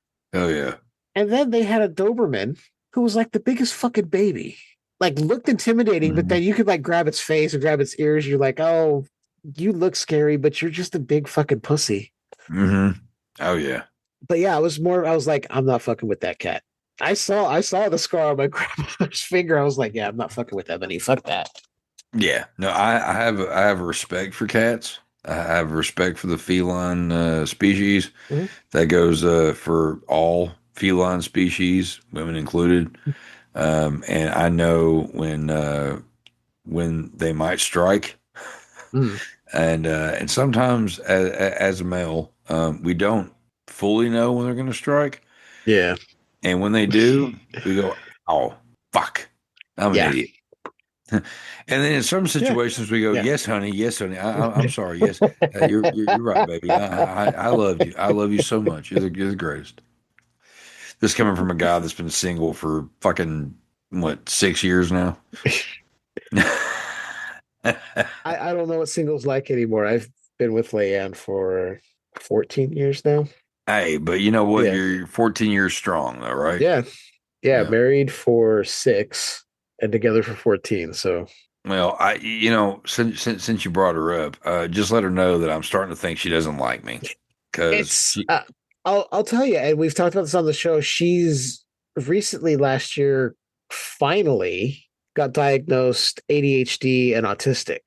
So it speaks a lot to the social anxiety or like the pressures to be social. For sure. Yeah. So I'm like, if you want to come on, cool. If you don't, no pressure. So no, I get it. Yeah. So, I mean, we've talked about it, so it's not like I'm throwing her under the bus and being like, oh, that's statism, Yeah, no. But just know, but regardless, let her know that, I'll tell her. I'll make sure to give her shit for you. When Chuck's on, I always had good talks with her when we were on Tales on the podcast. So, I have a lot of respect for you all, man. I love the fuck you all. I do. I love the fuck out of y'all. Hey, we love you too, man. Yeah. But yeah. And this, okay. So we see this woman get killed by cats, and then she's gone. Mm-hmm. So her caretakers or servants, whatever, they're like, oh, we're going to call her husband and tell him that she took all her valuables and we're really going to take them because fuck that bitch, whatever. Then the guy walks off and he's hearing something, and then we don't see what happens to him. We just see like the cord of the curtain getting pulled. Mm-hmm, mm-hmm. And I like how this plays out because we see this woman, the other person that's plotting with him, come in and she's like, I'm going to light a candle because it's dark in here because the lights don't work. This guy played with the light switch, doesn't work. Yeah. She makes her way to him and sees that he's got his eyes gouged out, but they're not holes. They're hanging out of his head. Yeah. And I laughed so hard. I do. Just because I liked the way it looked. Yeah, yeah. But it was just so I was like, Jesus Christ, this is fucking great. I just laughed. I backed it up and watched it a second time. Yeah. Because I thought I had missed expecting. Something. Yeah. I was like, oh shit. Okay, his eyes are just out of his head. All right, this is what we're doing. Yeah. But then it doesn't stop there because she drops the candle, and this is where the fires start. This is where the Inferno begins. Yeah. See what I did? Mm-hmm. But she doesn't get out of the room. She tries to pull the curtain down, but pulls it straight down onto herself. Yeah. So she's covered by this heavy, like, I don't know what you would call it, right? I really don't know. It has to be, oh my God, I don't know what type of material it is. But all I can think is it's just a heavy, like, not silk or anything, but honestly, it kind of looked like a heavier version of something I got hanging over my window. Yeah, it's just whatever it was, she couldn't throw it off of her, so it's just burning and burning her. And she's screaming and running around the room, and it's not gonna lie, it's kind of fucking funny. Oh, it is. Yeah, no, it shouldn't be a funny scene, but it is. It's just like, oh my God, she's. But the thing is though, it's a very I wonder if it was a last minute decision. Like it's kind of a stupid scene. It really is. It is. It's kind of dumb, and I kind of wonder if it was like either a last minute script change, or just to quick things up a little bit, or if it was like Argento going, I just want to have fire, and I have this much money to do it, And he's like, I've been told I can do the fire thing now, so I'm gonna do as much as I can. You know what I mean? Yeah, and it's not only does she pull the curtain down on herself, which I saw from the beginning. I'm like, she's gonna pull that down on herself. Sure enough, she does. I'm like, dumbass. Yeah, she's running around the room, ends up launching herself out of a window, of course, and then falling, screaming and on fire, catching another part of this place on fire. Like, what the fuck? I'm telling you, there was something in the budget. They had a little left over, and Argento was like, I'm just gonna flame it up. Yeah, and then this fire lasts throughout the end of the film. The last 15 minutes. Because we get Mark following Bugs because he's thinking about the clues about the keys again. Yeah. And then pulling up floorboards and punching this hole through the floor that was started, sees a cat jump down there. And he makes his way down and sees the guy in the wheelchair being wheeled to that voice box thing. You ever seen Dr. Phibes? Oh, yeah. Many, many years ago. Yeah. That's what that reminded me of. Oh, when the guy plugged in and started talking. Yeah. So he's got that little thing. He's like, this is the only way I can talk. Turns out this guy was it Varelli? The contractor who built the houses for the mothers. Yeah. And he's like, yeah, probably shouldn't have done that. And Mark is just walking in like, oh, okay, I guess I'll talk to you here. Yeah, he's a little, no, he's not conscious at all with that shit. This old gentleman, Varelli, he goes, why don't you come closer so I don't have to try and strain to speak to you? Yeah. And Mark leans in, and this guy goes to jab him with a needle and like to give him something to knock him out. And then Mark pulls away, ends up knocking this guy down. And this I thought was fucked because this guy starts getting strangled by his little microphone. He's just Yeah. kind of hanging there for a second. Like I was like, this guy's not young. What the fuck? What are you doing, Argento? Yeah. Jesus Christ. It's like, why do you have William S. Burroughs laying there? What the fuck? But then Mark, because he got jabbed with some of the sedative or whatever, sucks it out of himself. Yeah, like it's poison or some shit. I'm like, maybe? I don't know. What? At one time, that was like, it's like you get bitten by a snake, you suck the poison out, whatever. Like years later, we'd find out that was not a good idea.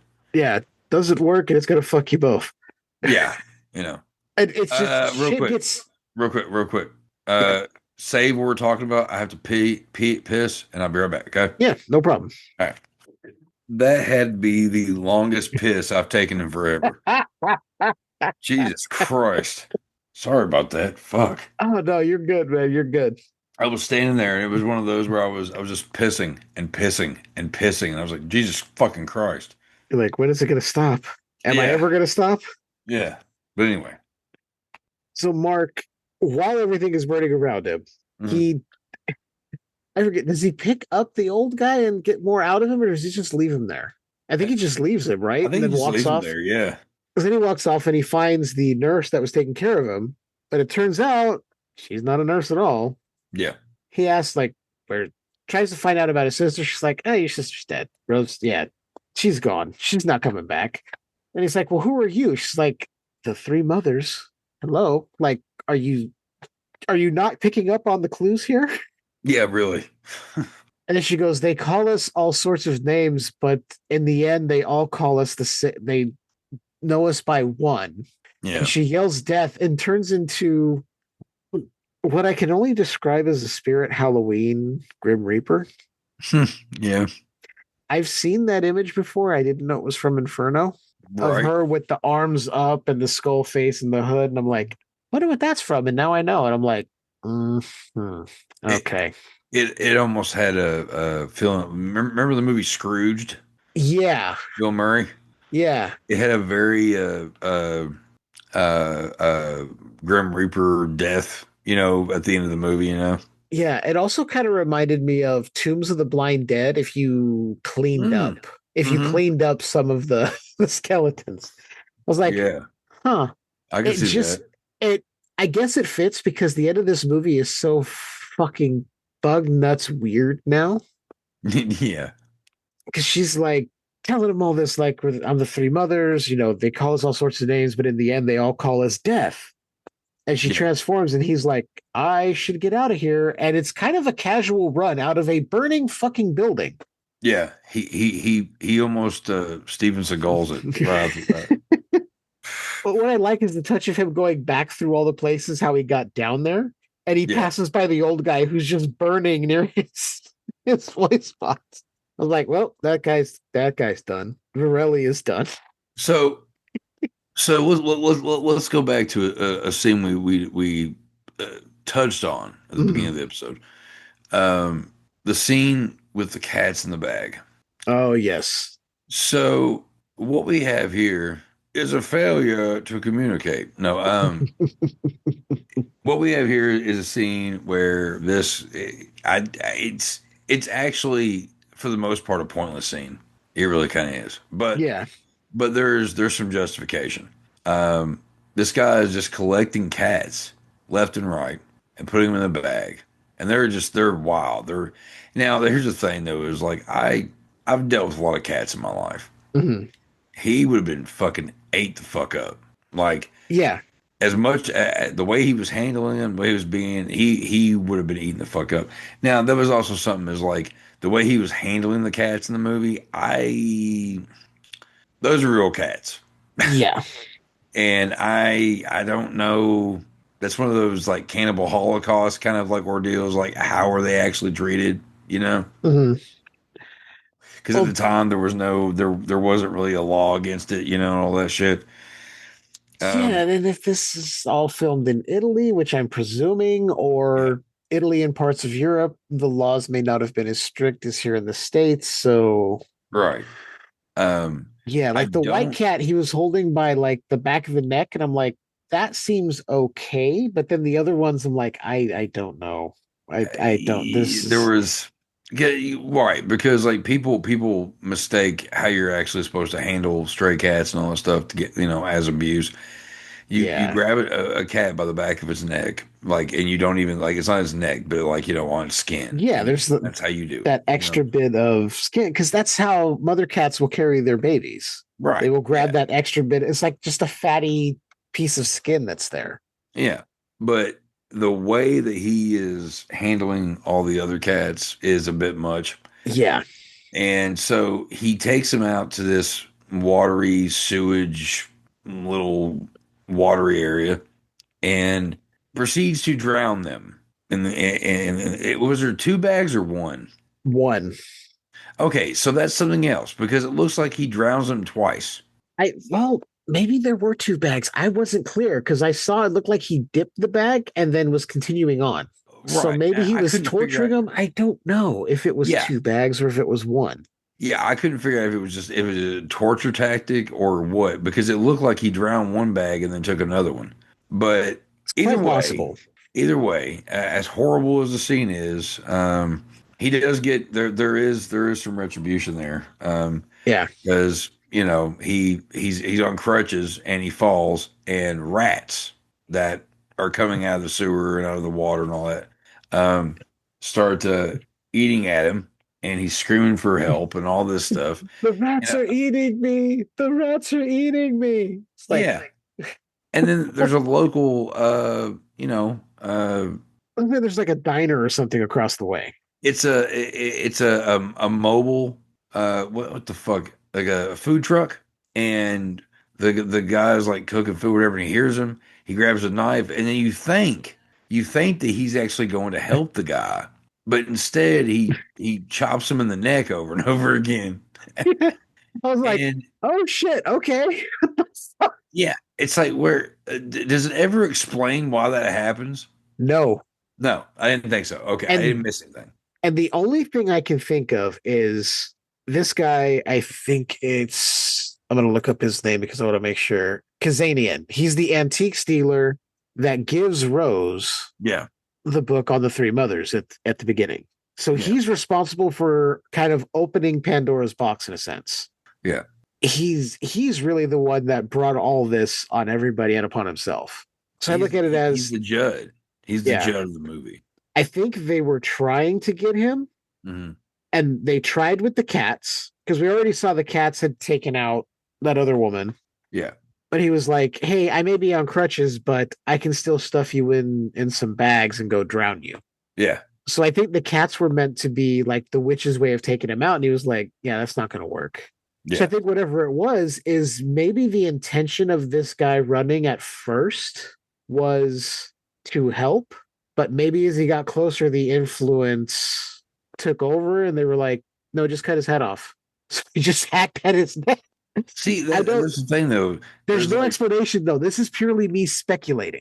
Exactly, and that's all. That's all that Argento gives you in this. The only thing I know is that the cats for sure were familiars with the witches, and he was like, "Yeah, that's not going to work." That's the only thing I think is that everything else, him taking a slow stroll through the water to drown these cats, and then tripping and falling over into a rat's nest. And ultimate, which again goes on far too long, right? But considering what he did to the cats, it's kind of warranted because you're like, yeah, you kind of deserve this. Well, yeah, we get the justification. Like it's like, okay, this is justified. Like he gets his. But the guy comes running, and it's not like he runs and he's there in 2 seconds. They cut back a couple of times to him getting closer. Yeah. And this guy's like a full run, like a sprint coming over and then just access that. Yeah. And you don't expect him to start chopping in the guy's neck. And then you're just like, oh, okay. But like, you're probably right though. You're probably onto something with that. It's like, that's probably what the intention was for that scene. You know what I mean? And then there's another part of me thinking like, maybe it's just meant that this is what Argento thinks New Yorkers are like. And he was like, hey, shut the fuck up and let the rats eat you. Okay. I'm trying to run a business over here. I don't know. Honestly, you're probably not wrong about that either. I don't know. But that comes out of nowhere. Yeah. He's like, oh, I got a knife. I'm gonna kill people. Like this guy, he's screaming for help. I'm gonna kill him. Because we've not seen anyone else just randomly show up. Kill. It's always been somebody within the house or somebody tied to the book or the witches in some way. This is just random dude.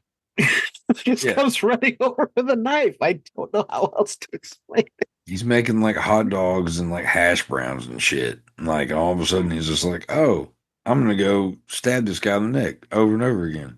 And there's not like 4 or 5 rats. There's like probably a couple of hundred probably. Because they keep showing the shots of them crawling all over each other in like this sewer tunnel and then crawling all over him. And it's like, ooh. Oh yeah. I don't mind rats. I think rats as pets are kind of cool. They're kind of adorable, but and I know these are probably trained rats, but I'm like, they made them look so gross. Like, I'm sure some of them died from whatever that was they were using in the water to make it look so bad. Oh, probably. And honestly, the thing is that water was probably it wasn't treated to look that way. It probably just looked that way. Yeah, most likely it's probably just like, this is sewer runoff, right, Dario? He's like, yeah, who cares? They're rats. Fuck it. It's all for the shot. I need this shot. Yeah, it's all about the shot. Yeah, I have a big problem with rats. I don't begrudge anyone who has an issue with rats. I really don't. I actually, funny story, real quick. When I was in high school, I went to go see the Rocky Horror Picture Show with a couple of female friends of mine. And their mother. And when it was over with, we just camped out at old girl's house. And I was not aware because like we got home late and we all laid in the living room and went to sleep. I was not aware that literally right next to my head was a rat's cage with a rat that was covered in tumors. Oh, yeah. No, you got to prepare people for that shit. Yeah. And I was laying there on this fucking like love seat, so it was like too small for my goddamn ass. So my legs are like poking out like the end of it, And I'm hearing this noise and I'm like, what is that? Oh, it's my rat. And I was like, where's it at? Right behind your head. I'm like, are you kidding me? I woke up the next morning with that thing fucking, like, I guess it was nibbling on the back of my head. At the time, I had long hair. And it was like nibbling on my hair through its fucking cage. And at this point, like, all the light was shining in. And I got up and I was like, what the fuck? And I turned around and this fucking thing, I felt horrible for it. I really did. Because, like, it was literally covered in tumors. It was the most disgusting thing I'd ever seen. And then my friend Nancy was the chick that owned her house. She took that fucking thing out and like it was like, oh here, oh she's really nice. Like hold her. I was like, no, get it the fuck away from me. Like I'm gonna pop it like a pimple. Get it the fuck away. Yeah, that understandable. I get it. Yeah, I get it. Ugh. Any scenes. It's like Graveyard Shift is one of my favorite movies of all time. Like Stephen King.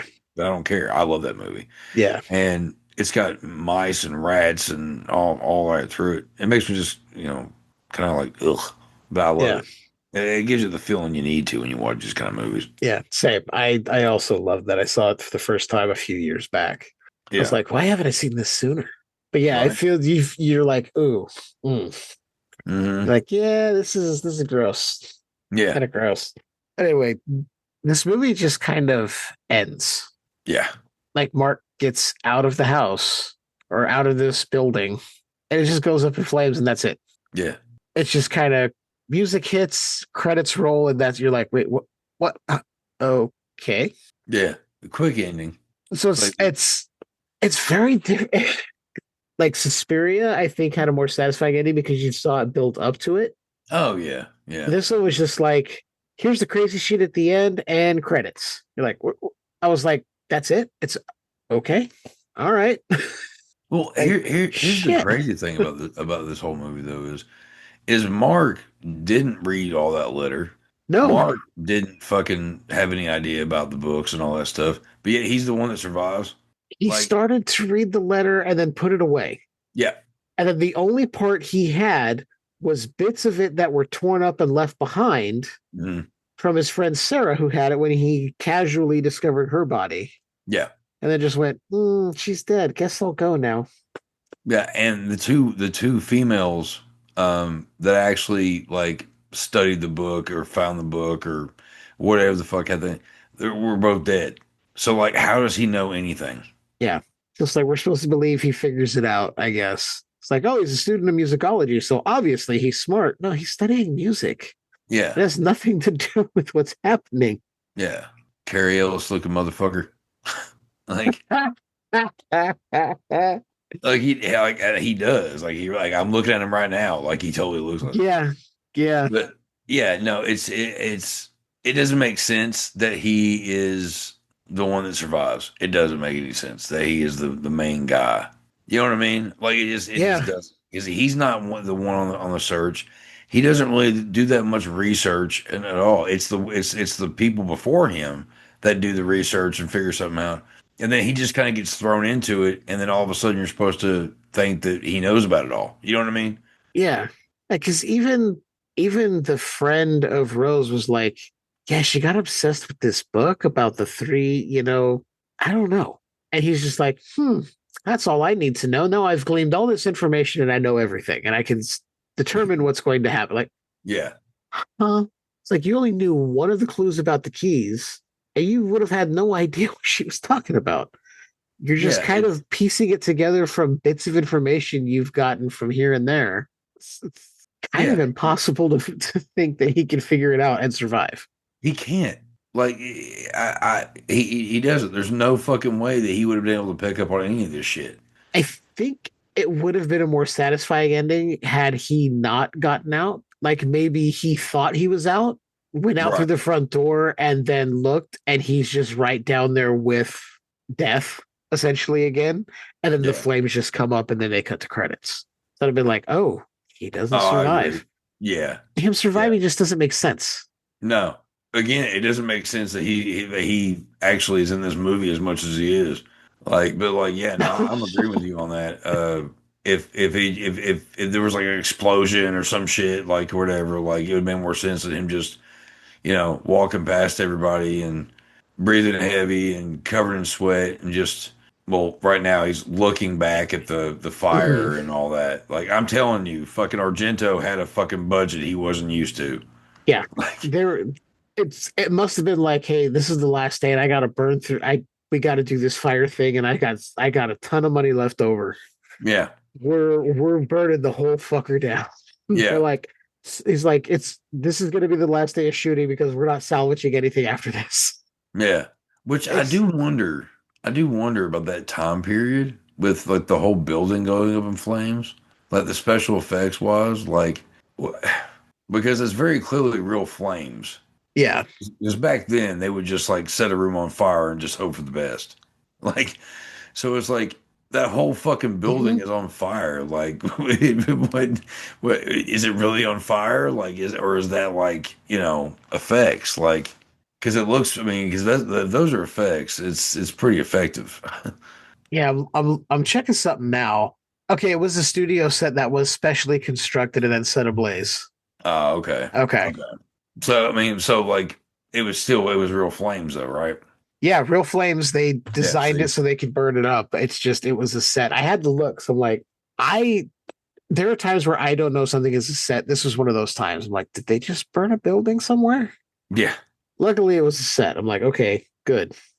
I'm glad it was a set. Man, see, that's the thing is like, man, like, because now there's like stuntmen. There's not like as many people doing stunts and shit like there used to be, because there's so many effects now and all this stuff that like is safer. Yeah, which they can do it digitally, and I get it for like the stuff that's really impossible, but sometimes you just need to set someone on fire to get the real shot. Right. It's like no matter how hard they work at it, CG fire on somebody just doesn't quite look real enough. Right. I mean, fuck, the only time that I can really like I know like a lot of these action movies or whatever, they have like stunt guys on that stuff, but like the only one that you really ever hear about is like when Tom Cruise has a new movie. You know? Yeah, for some reason they like to do that, and I think it's the whole Scientology pretty much having Oh their yeah. hooks and everything. There's no other fucking like, movie company or anything like that would like allow their actors to do the shit he does. No, they're like, oh, they filmed in Dubai or whatever, and he was just on this building hanging on by a suction cup. I'm Yeah. like, Like, okay, so dude, that he's guy's an certifiably adrenaline in. I'm like, junkie. so he's insane. Yeah. Oh yeah. I'm like, but because Scientology is what it is, seeking mental health advice and help is out of the question. Oh, So completely. you just let him do the crazy, like, oh, Tom Cruise is going to do another Mission Impossible. He's going to hang from a plane and they're going to swing him around and throw him to the top of Mount Everest. What the fuck? It's just Yeah. like, does he have a death wish? Like I don't know. I tell you, adrenaline junkie like a motherfucker. It's got to be because he's the only one you hear about. Whereas Oh yeah.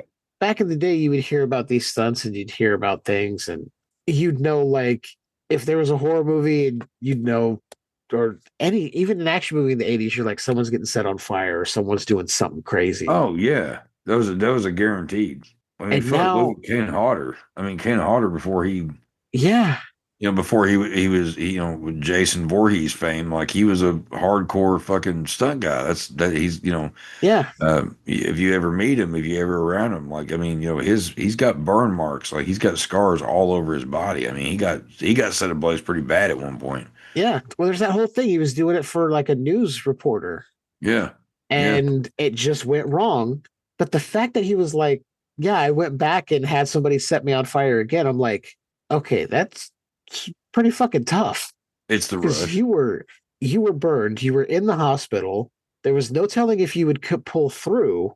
You did, Mhm. and then you're like, yeah, I'll do it again.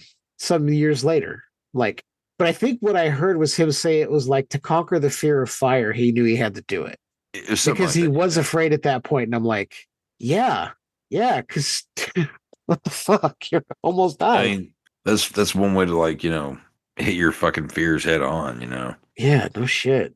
Did you watch the same documentary I did about him? I think so. I think we did see the same one. Okay, yeah, it's pretty. It's pretty good one. It is. Yeah, there were some emotional beats. I don't remember what the Yeah, name there is off was. the top of my head, but Well, him talking about being burned and then going to those people's houses to get, water on them and stuff. mhm. And he remembers seeing like how horrified the kids that were there were of him, and it bothered him a lot. Yeah. And I And think it's like shit. I think he's even done work with kids like in burn wards now, Yeah, he has. where he's Yeah. like giving his time to. I'm like, you know what, dude, you're stand up, dude.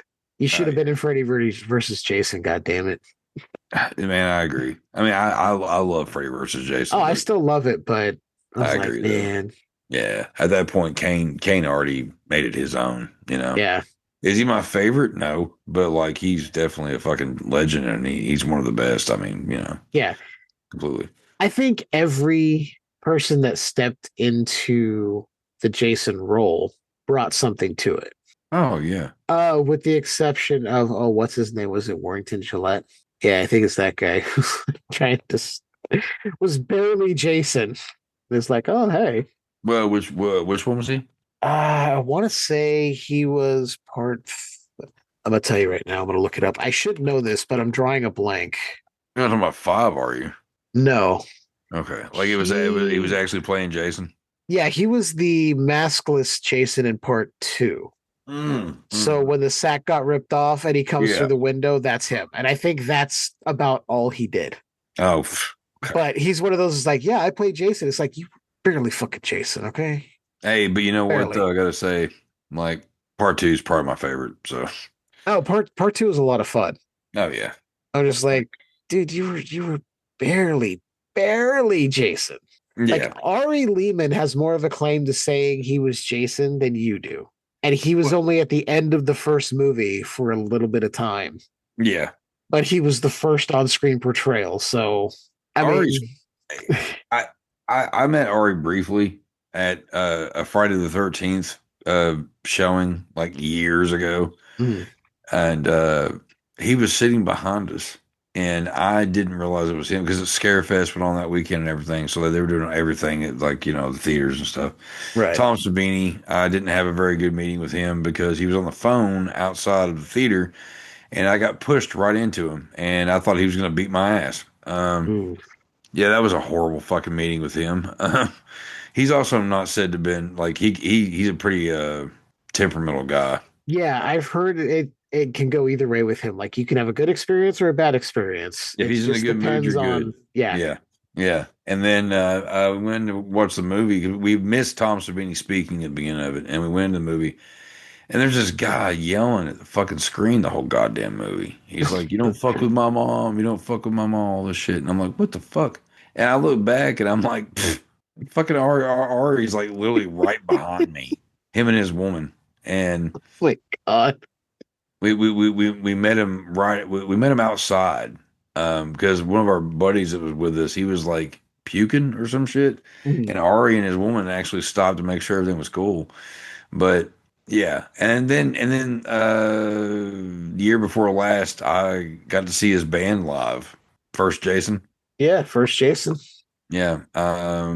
Personally, not my style. I can say It that. was he's a little too much guitar for me. I saw something where they were performing. It was some video or something, not like a music video, but like something they were a part of. I don't know. I heard it and I was like, yeah, this is for somebody, Yeah. not me. Yeah. Now I will say this though, like when I saw him, it was at the after party of Scarefest. So like only certain people had tickets, right? So like I'm in a room with Felissa Rose and Tiffany Shepis and fucking a shit ton of people, like just who's who, right? Which also the chick that played Kyle in Child's Play 2. Oh yeah, Yeah, yeah. yeah. I'm drawing a blank on her name right now. I'm drawing a blank on too. She hates me. She Oh, hates me. no. I won't go into the whole thing, but like she got the wrong idea at that no. after party. Oh no. But the cool thing was that in front of me while watching First Jason was John I can't remember his name. But he's the singer guitar player for Incantation. For anybody that's a death metal fan, like they're legends. And I met him coming out of the bathroom actually, and yeah. But like I was watching First Jason, and I wasn't that impressed. Yeah, it was cool for what it was. Like I like synth music and stuff, but they were trying to make it was like synth music mixed with Iron Maiden, and that just did not appeal to me. Yeah. Somebody likes it out there, apparently. Oh yeah, there were tons of people loving it. But I look at it this way: if he was able to take one acting job that had him appear as the first ever portrayal of Jason Voorhees and turn it into a band and con appearances and whatever, more power to him. Like, yeah, and from everything I've heard, I haven't heard that he's like a stuck-up shitty guy or anything. I think people have said he's really just kind of like he's kind of cool, but like his personality is basically I was the first Jason. Oh yeah, like that's just I'm like okay, he's all about it. That's his shtick. I mean, like whatever. It's you came up at the end of the movie, and it's a legendary movie, and it's a legendary scene. Well, so what I don't get, and this is completely off the topic of Inferno again, but is there are people that will like give Ari Lehman a pass. They're like, oh yeah, he's done this, done that, but then they'll look at Tom Matthews, and be like, no, you're doing these indie films. That's fucking bullshit. I'm like, what? Yeah. I'm like, arguably more people remember the Tommy Jarvis character. Oh yeah, I mean, he was in 3 of the films. I mean, dude, he's part he's of the it. main. He in the fucking video game. Yeah, he's how you kill Jason. I was like, you have to be Tommy Jarvis, like with a couple other people to actually kill him. Yeah, and I was just thinking, I'm like, I don't get people doing that. I'm like, so he's doing the Never Hike Alone films and reprising his role. I'm like, Mm-hmm. so it's not a big budget film. I I dug don't it, care. actually. I liked it. I liked it. I thought it was fun. I thought it was good. Yeah, I did too. For fan films, I'm like, these are some of the better ones I've seen. Oh, And well, yeah, same here. the Friday the 13th that Tom Matthews is in as Tommy Jarvis is one of my favorite Friday the 13th films. Oh, So that dude. does help. Yeah. I stayed at that camp. But oh, nice. Did I not tell you about that shit? Yeah. That's fucking cool. There was me and my buddy Jason. We went to we I'm spent a whole sorry. week. I'm sorry. Yeah, great. Yeah, perfect name, right? You and Jason go to camp. Well, the Oh, thing I'm is, sorry. though, I'm sorry. the thing was, though, was like me and him are both Friday the 13th babies, right? Mm. And just different months. And we had a whole big celebration with his mom and aunt and his girlfriend and me and stuff, and went and hung out the night before. And we trekked it to Georgia, and we joined about 20 or 30 other people at the camp, and we stayed in a really nice cabin one night. We slept in our car the first night because we stayed up all night drinking and hitting a vape, and we didn't want to wake any of our cabin people.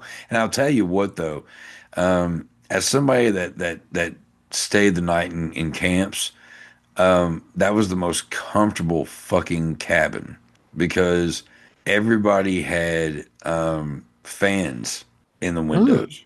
And oh, nice. In the middle of the day, like we were the director, I can't remember his fucking name, was there, and some other people and whatever. And we all took we basically just we were like, fuck, let's take a nap. And it was the most comfortable fucking nap. Like it was great. And we got to fix food in the kitchen there and everything, and it was cool, man. And they had the video game was in the because they had like where the kitchen was and stuff. They had like the whole mess hall, and there was like just tables and stuff. So they had like a VCR, old school TV VCR thing playing like old VHSs of Friday the 13th movies, which my buddy Jason actually had Joe Bob Briggs Monster Vision playing all the Friday the 13th movies, and we just watched that the first night. Nice. And got real drunk, like got super drunk, and we were also taking THC shots. Oh, okay. Yeah, yeah. And so it was great. It was all because we weren't supposed to have, we could drink, but we couldn't have weed, and so we had liquid. We had like fruit juice, cannabis, and it was good. Like everybody loved us. Like we were the guys, man, and it was cool, and being able to see where certain scenes went down and all that, like if anything, we pulled up, we kind of actually pulled a Spinal Tap because we were like, all right, we're in the vicinity where we need to be, so we're blasting up Alice Cooper, Man Behind the Mask. Mm-hmm. And then we realized that this camp site, this grounds is huge. There's like different ways to go. So we had to stop at, at this one place, and we stopped the music, and then they're like, oh, you need to go here and go there. And then like, all right, fine. And we start the music, start the song over with. And then like, eventually we made it to where we were supposed to be. And it was a big headache, but it was cool as fuck. It was awesome. Nice. That sounds like a lot of fun. It was great. There's a, which I know I'm not going to go into all of it, but like that was a crazy week altogether because after we left there, after 2 or 3 days, we went to Atlanta and partied out there, and a bunch of weird shit went there. And then we went and partied in on Music Row in Nashville. Oh shit! Okay, yeah, it was probably one of the funnest weeks of my life. Nice. Oh yeah, nice. So Chuck, Mr. Nasty, I want to ask you just: do you think anyone who's maybe a fan of Suspiria should watch Inferno if they haven't already? Oh yeah, definitely. I mean, it's not one that I foresee me watching that much. Mhm. Again, I didn't hate it. I liked it. I think it at least deserves a watch. And if you're a fan Mhm. of Argento or a fan of Suspiria and all that, then you might as well watch it. For sure. Yeah, I feel the same way. Like I liked it. I don't like it as much as I love Suspiria. yeah, It's still good. I think if I watch this again, it'll be like watching Suspiria, then Inferno, and then Mother of Tears in order. Just do a hmm day of watching all three. I was thinking that too. Yeah, But yeah, I mean, I'm with you. If you've seen Suspiria, you like it, check it out. It's good. I liked it, but it's not my favorite. yeah, yeah. No, I don't know I how often you could go back to this without. I think it would have diminishing returns. oh yeah, It's like a special occasion. Like if you have friends over and you're like, you know what, we're doing the Mother's trilogy tonight, then you oh can put yeah, it on. definitely. But yeah, Yeah, so it's kind of it's going back to Fulci and stuff because you also have the Gates to Hell trilogy with him. mhm. Beyond City of the Living Dead, House of a Cemetery, which Argento's trilogy makes a little more sense. Love Fulci, Yeah, but again, nonsensical all the time. But yeah, no, I think that if you're a fan of Argento and if you're a fan of these kind of movies, yeah, give it a shot. It's not going to be your favorite. yeah, It's just not. I've never met anybody that said that this is their favorite Argento movie. yeah. Never. But it's not horrible. No, it's Yeah. not, and it's definitely not a Giallo film. So we No, kind of skirted. It has Giallo aspects, so it kind of it does. works It here, does. but neither one of us really knew it was going to lean so heavily into the supernatural, Yeah.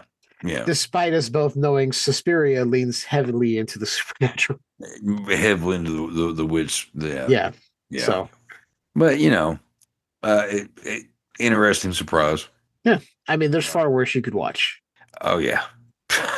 So why don't you, hey, take this time right now before we wrap everything else up here. We say our goodbyes and plug your shit, dude. Tell people what you're doing, where they can find you, and all that good stuff. All right. So this year, I've got two releases out right now. I've got a book called 24 Hours of Violence. It's a quick read. It's about 110 pages, something like that. It's on Godless, which is mainly a digital.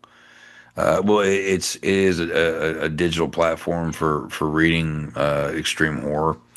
It's going to be on physical media and stuff on Amazon here soon, hopefully next week. And then I have another book out with my buddy Robert Essig, who is a pretty big name in the underground horror circuit, and it's called Of Flesh and Metal. And it's not really an extreme book. It's just a really good throwback to well, the way we describe it is if you took Halloween 3, Graveyard Shift, Trauma, and author Bentley Little and put them in a blender. It's got that kind of feel to it, and a lot of people are loving it. A lot of people are really digging it. Great reviews so far. Has probably one of the coolest covers of any of my books, next to Lot Lizards too, because I've always been a favorite cover. But yeah, it honestly is. If you're a fan of '80s horror of flesh and metal, it's not really that extreme. There is some gore and all that stuff, but like, there's not really. There's not any there is a sex scene in it, and it's a little graphic, but it's nothing I would say is extreme or anything like that. It's just a good old fashioned like '80s throwback horror book, and I highly recommend you buy it, sir. And anybody else out there should definitely pick up A Flesh and Metal and yeah, and 24 Hours of Violence. Those are the two new ones. And also, I've got a shit ton of stuff that I'm working on. I've got stories that are going to be anthologies. I've got at least 6 stories I've got to write for the next few months. Okay. I just finished another collaboration up with another author, which it hasn't been revealed yet. But all I can say is it has to do with cults and rattlesnakes, and it's a very erotic, uh, it's a very erotic horror, extreme erotic horror, if you will. Okay. There's some funkiness in there, um, and that'll be out. And it's probably got one of my favorite covers that we're gonna do. It's so simple, but it's so perfect. With a Bible bound look to it. And it'll be out Oh, in the next couple of months. And yeah, and then later on, I'm working on Law Lizard Stew 2. And I've got a extreme crime noir book that I'm plotting. So very nice. Very yeah, nice. That's awesome, man. everything can be found at Amazon, and Godless and Evil Cookie Publishing, which is where A Flesh and Metal is being put out with. So Very cool. Very cool. I will put links to all that stuff too in the notes for anybody who wants to check that stuff out. And I highly recommend you do. yeah. Oh, Highly recommend you do. and I also can't forget Tuesday nights, 10 p.m. Video Store Clerks, Facebook, YouTube, that kind of shit. We talk about all kinds of crazy movies, and we have some laughs, and it's a good time, and everyone should come check it out. And Jeff will be on again soon at some point here before too long. I hope so. I had a blast the last time. Oh yeah, I think dude. the one time, yeah. I really had a good time. And yeah, I apologize for when you guys were doing the 40-year-old virgin. And I'm just gonna say I mentioned the scene that after I said it, you guys were like, yeah, we can't do that. I'm like, yeah, I should have never brought that up. So Right. apologies to all of you for that situation, well. because that puts you guys in a awkward position for a moment. So That was, dude. We've put ourselves in so many awkward positions. We've been canceled by YouTube multiple times because of the clips that we play. I don't get. I mean, have they seen what's on their platform? Yeah, really. It's fucking stupid. It's we had, I don't know if Tails. Hmm. We were live, and then YouTube just stopped showing us because we played a clip from RoboCop 3. Yeah. See, it's Of it's all those- fucking things, RoboCop 3, yeah, the worst one. the jetpack scene. Yeah, yeah. The fuck? No, well, What we the do fuck? we do a thing, as if you remember, I'm pretty sure you probably do. We have the clip of the week, Mhm. and that usually fucks us. The last few months we've gotten mainly, well, we get some ridiculous clips that are like from movies that we've never heard of, and then we get those clips from those movies that everybody's heard of, and then we Mhm. end up getting clipped. And Yeah. we'll go back and watch it and realize that like a chunk was taken out or some shit. Yeah, I've had I've had some try and get, I think it was Spotify, Hmm. trying to get a couple of my episodes taken down because they're like, oh, you have this music from this in there. I'm like, Oh I yeah, scrubbed my episodes and went, yeah, no, whatever your AI is wrong. yeah, None of that is in there. We're not even yeah, talking about that movie, so you need to remove this. And then I heard nothing back and it was fine. The episodes are still there. So I'm like, yeah. I got the same thing for my old podcast, Graveyard Talk. Um, there's a lot of hmm, and Nasty Nation. There's a lot of episodes where music's played or whatever, but like, and they're like, oh, it's gonna get taken down or whatever the fuck, and I'm just like, some of these episodes you're talking about, I didn't use. There was a moment when I was actually like trying to see about getting paid doing that mhm. shit on there. So I removed a bunch of the music. So the interviews and whatever we can get, fucked with. Because I have a lot of cool Yeah. interviews on that with some people but yeah, Spotify is a fucking bitch when it comes down to shit. But as far as I Yeah. know, they haven't erased anything yet. But they've threatened me over and over again. Yeah, I've had, and then I had Facebook like claiming like, oh, if you're trying to monetize this, you can't do that because in some international market, this company holds the copyright to whatever. Yeah. So they were doing like the same Spotify shit. So you know what? I'm just not having it automatically upload to Facebook anymore. I'll share the link. Fuck you very much. That's it. Yeah. In little inside baseball for people who don't know how this podcasting game works. Yeah, really. But like, it's not all it's cracked it to be sometimes, but it's a lot of fun though when you get it going. Oh yeah. Although I've only had one thing that I couldn't post on YouTube, and it was from a run of December shows we did. I don't know if you've ever seen Deadly Games or Dial Code Santa Claus, French movie. No. Kid takes on a demented Santa Claus like killer. Anyway, I put up clips of the movies with audio from the podcast to like TikTok and YouTube, and YouTube was just like, nope, because there's a small portion of music in the background of a scene to open the clip, and then I drop it out and it's our audio from the show. And they're like, yeah, that 2 seconds, you can't play that. Like, what the That's so stupid. So I had to go in and remove that, and it still wouldn't go to YouTube. So you know what? Then fuck it. YouTube just doesn't get this one. It'll go on TikTok, but it's not going on YouTube. Fuck you. I'm not dealing with this shit. Yeah, it's fucking bullshit, dude. It's a headache. It can be, yeah. But I mean, there's different avenues, and you just gotta figure them all out and exactly get around it and keep doing what you're doing. You know. Yeah, but Chuck, I want to thank you, man. This has been great, and like I said, I will put links to all your stuff, the podcast, your books, and all that stuff in the show notes. This was a blast, man. Always. This is like 4 hours. Do what? This is like 4 hours of talking. Dude, we don't ever we always go over. Yeah. Always. It's been a blast, man. So thank you again. I really appreciate this, and hopefully we can get you on again sooner than next January. Yeah. No, I'm down, definitely. And I'll talk to the guys, and we'll get you back on Video Store Clerks here before done too. Sounds good, man. Oh yeah, brother. All right. Once again, I want to thank Chuck for coming on for January's for Giallo and talking Inferno with me. It was one hell of a time. And as you know, you can go over to godless.com, search Chuck Nasty to find his books over there. Also available on Amazon. Again, just search Chuck Nasty. You can find his author page on Facebook and his Instagram and TikTok, and all links to that stuff will be in the show notes. I'm really glad we did this episode. It was, like I said, it was a lot of fun.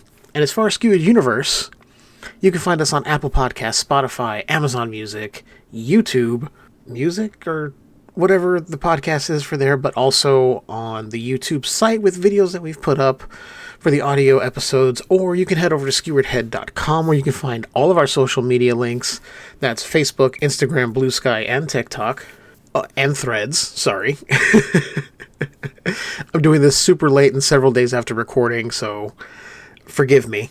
And yeah, head over to skeweredhead.com. If you don't want to go there, you can go to podbean.com, just search Skewered Universe Podcast and find us there. You can also head over to our Patreon, patreon.com/Skewered Universe Podcast. And you can support the show that way. You can get your hands on exclusive commentary tracks, as well as transmissions episodes that I do, which are just mini episodes where I talk about stuff that I've seen, wrestling, movies, whatever, just stuff that maybe isn't for the main show, or that only I have seen that isn't something Leanne would want to watch. So you can do that. And remember, every Saturday I do Tales from the Podcast with my buddy JB, and we are currently going through every season of Are You Afraid of the Dark? We are currently in season 7, which is some of the reboot seasons. So come over and check us out.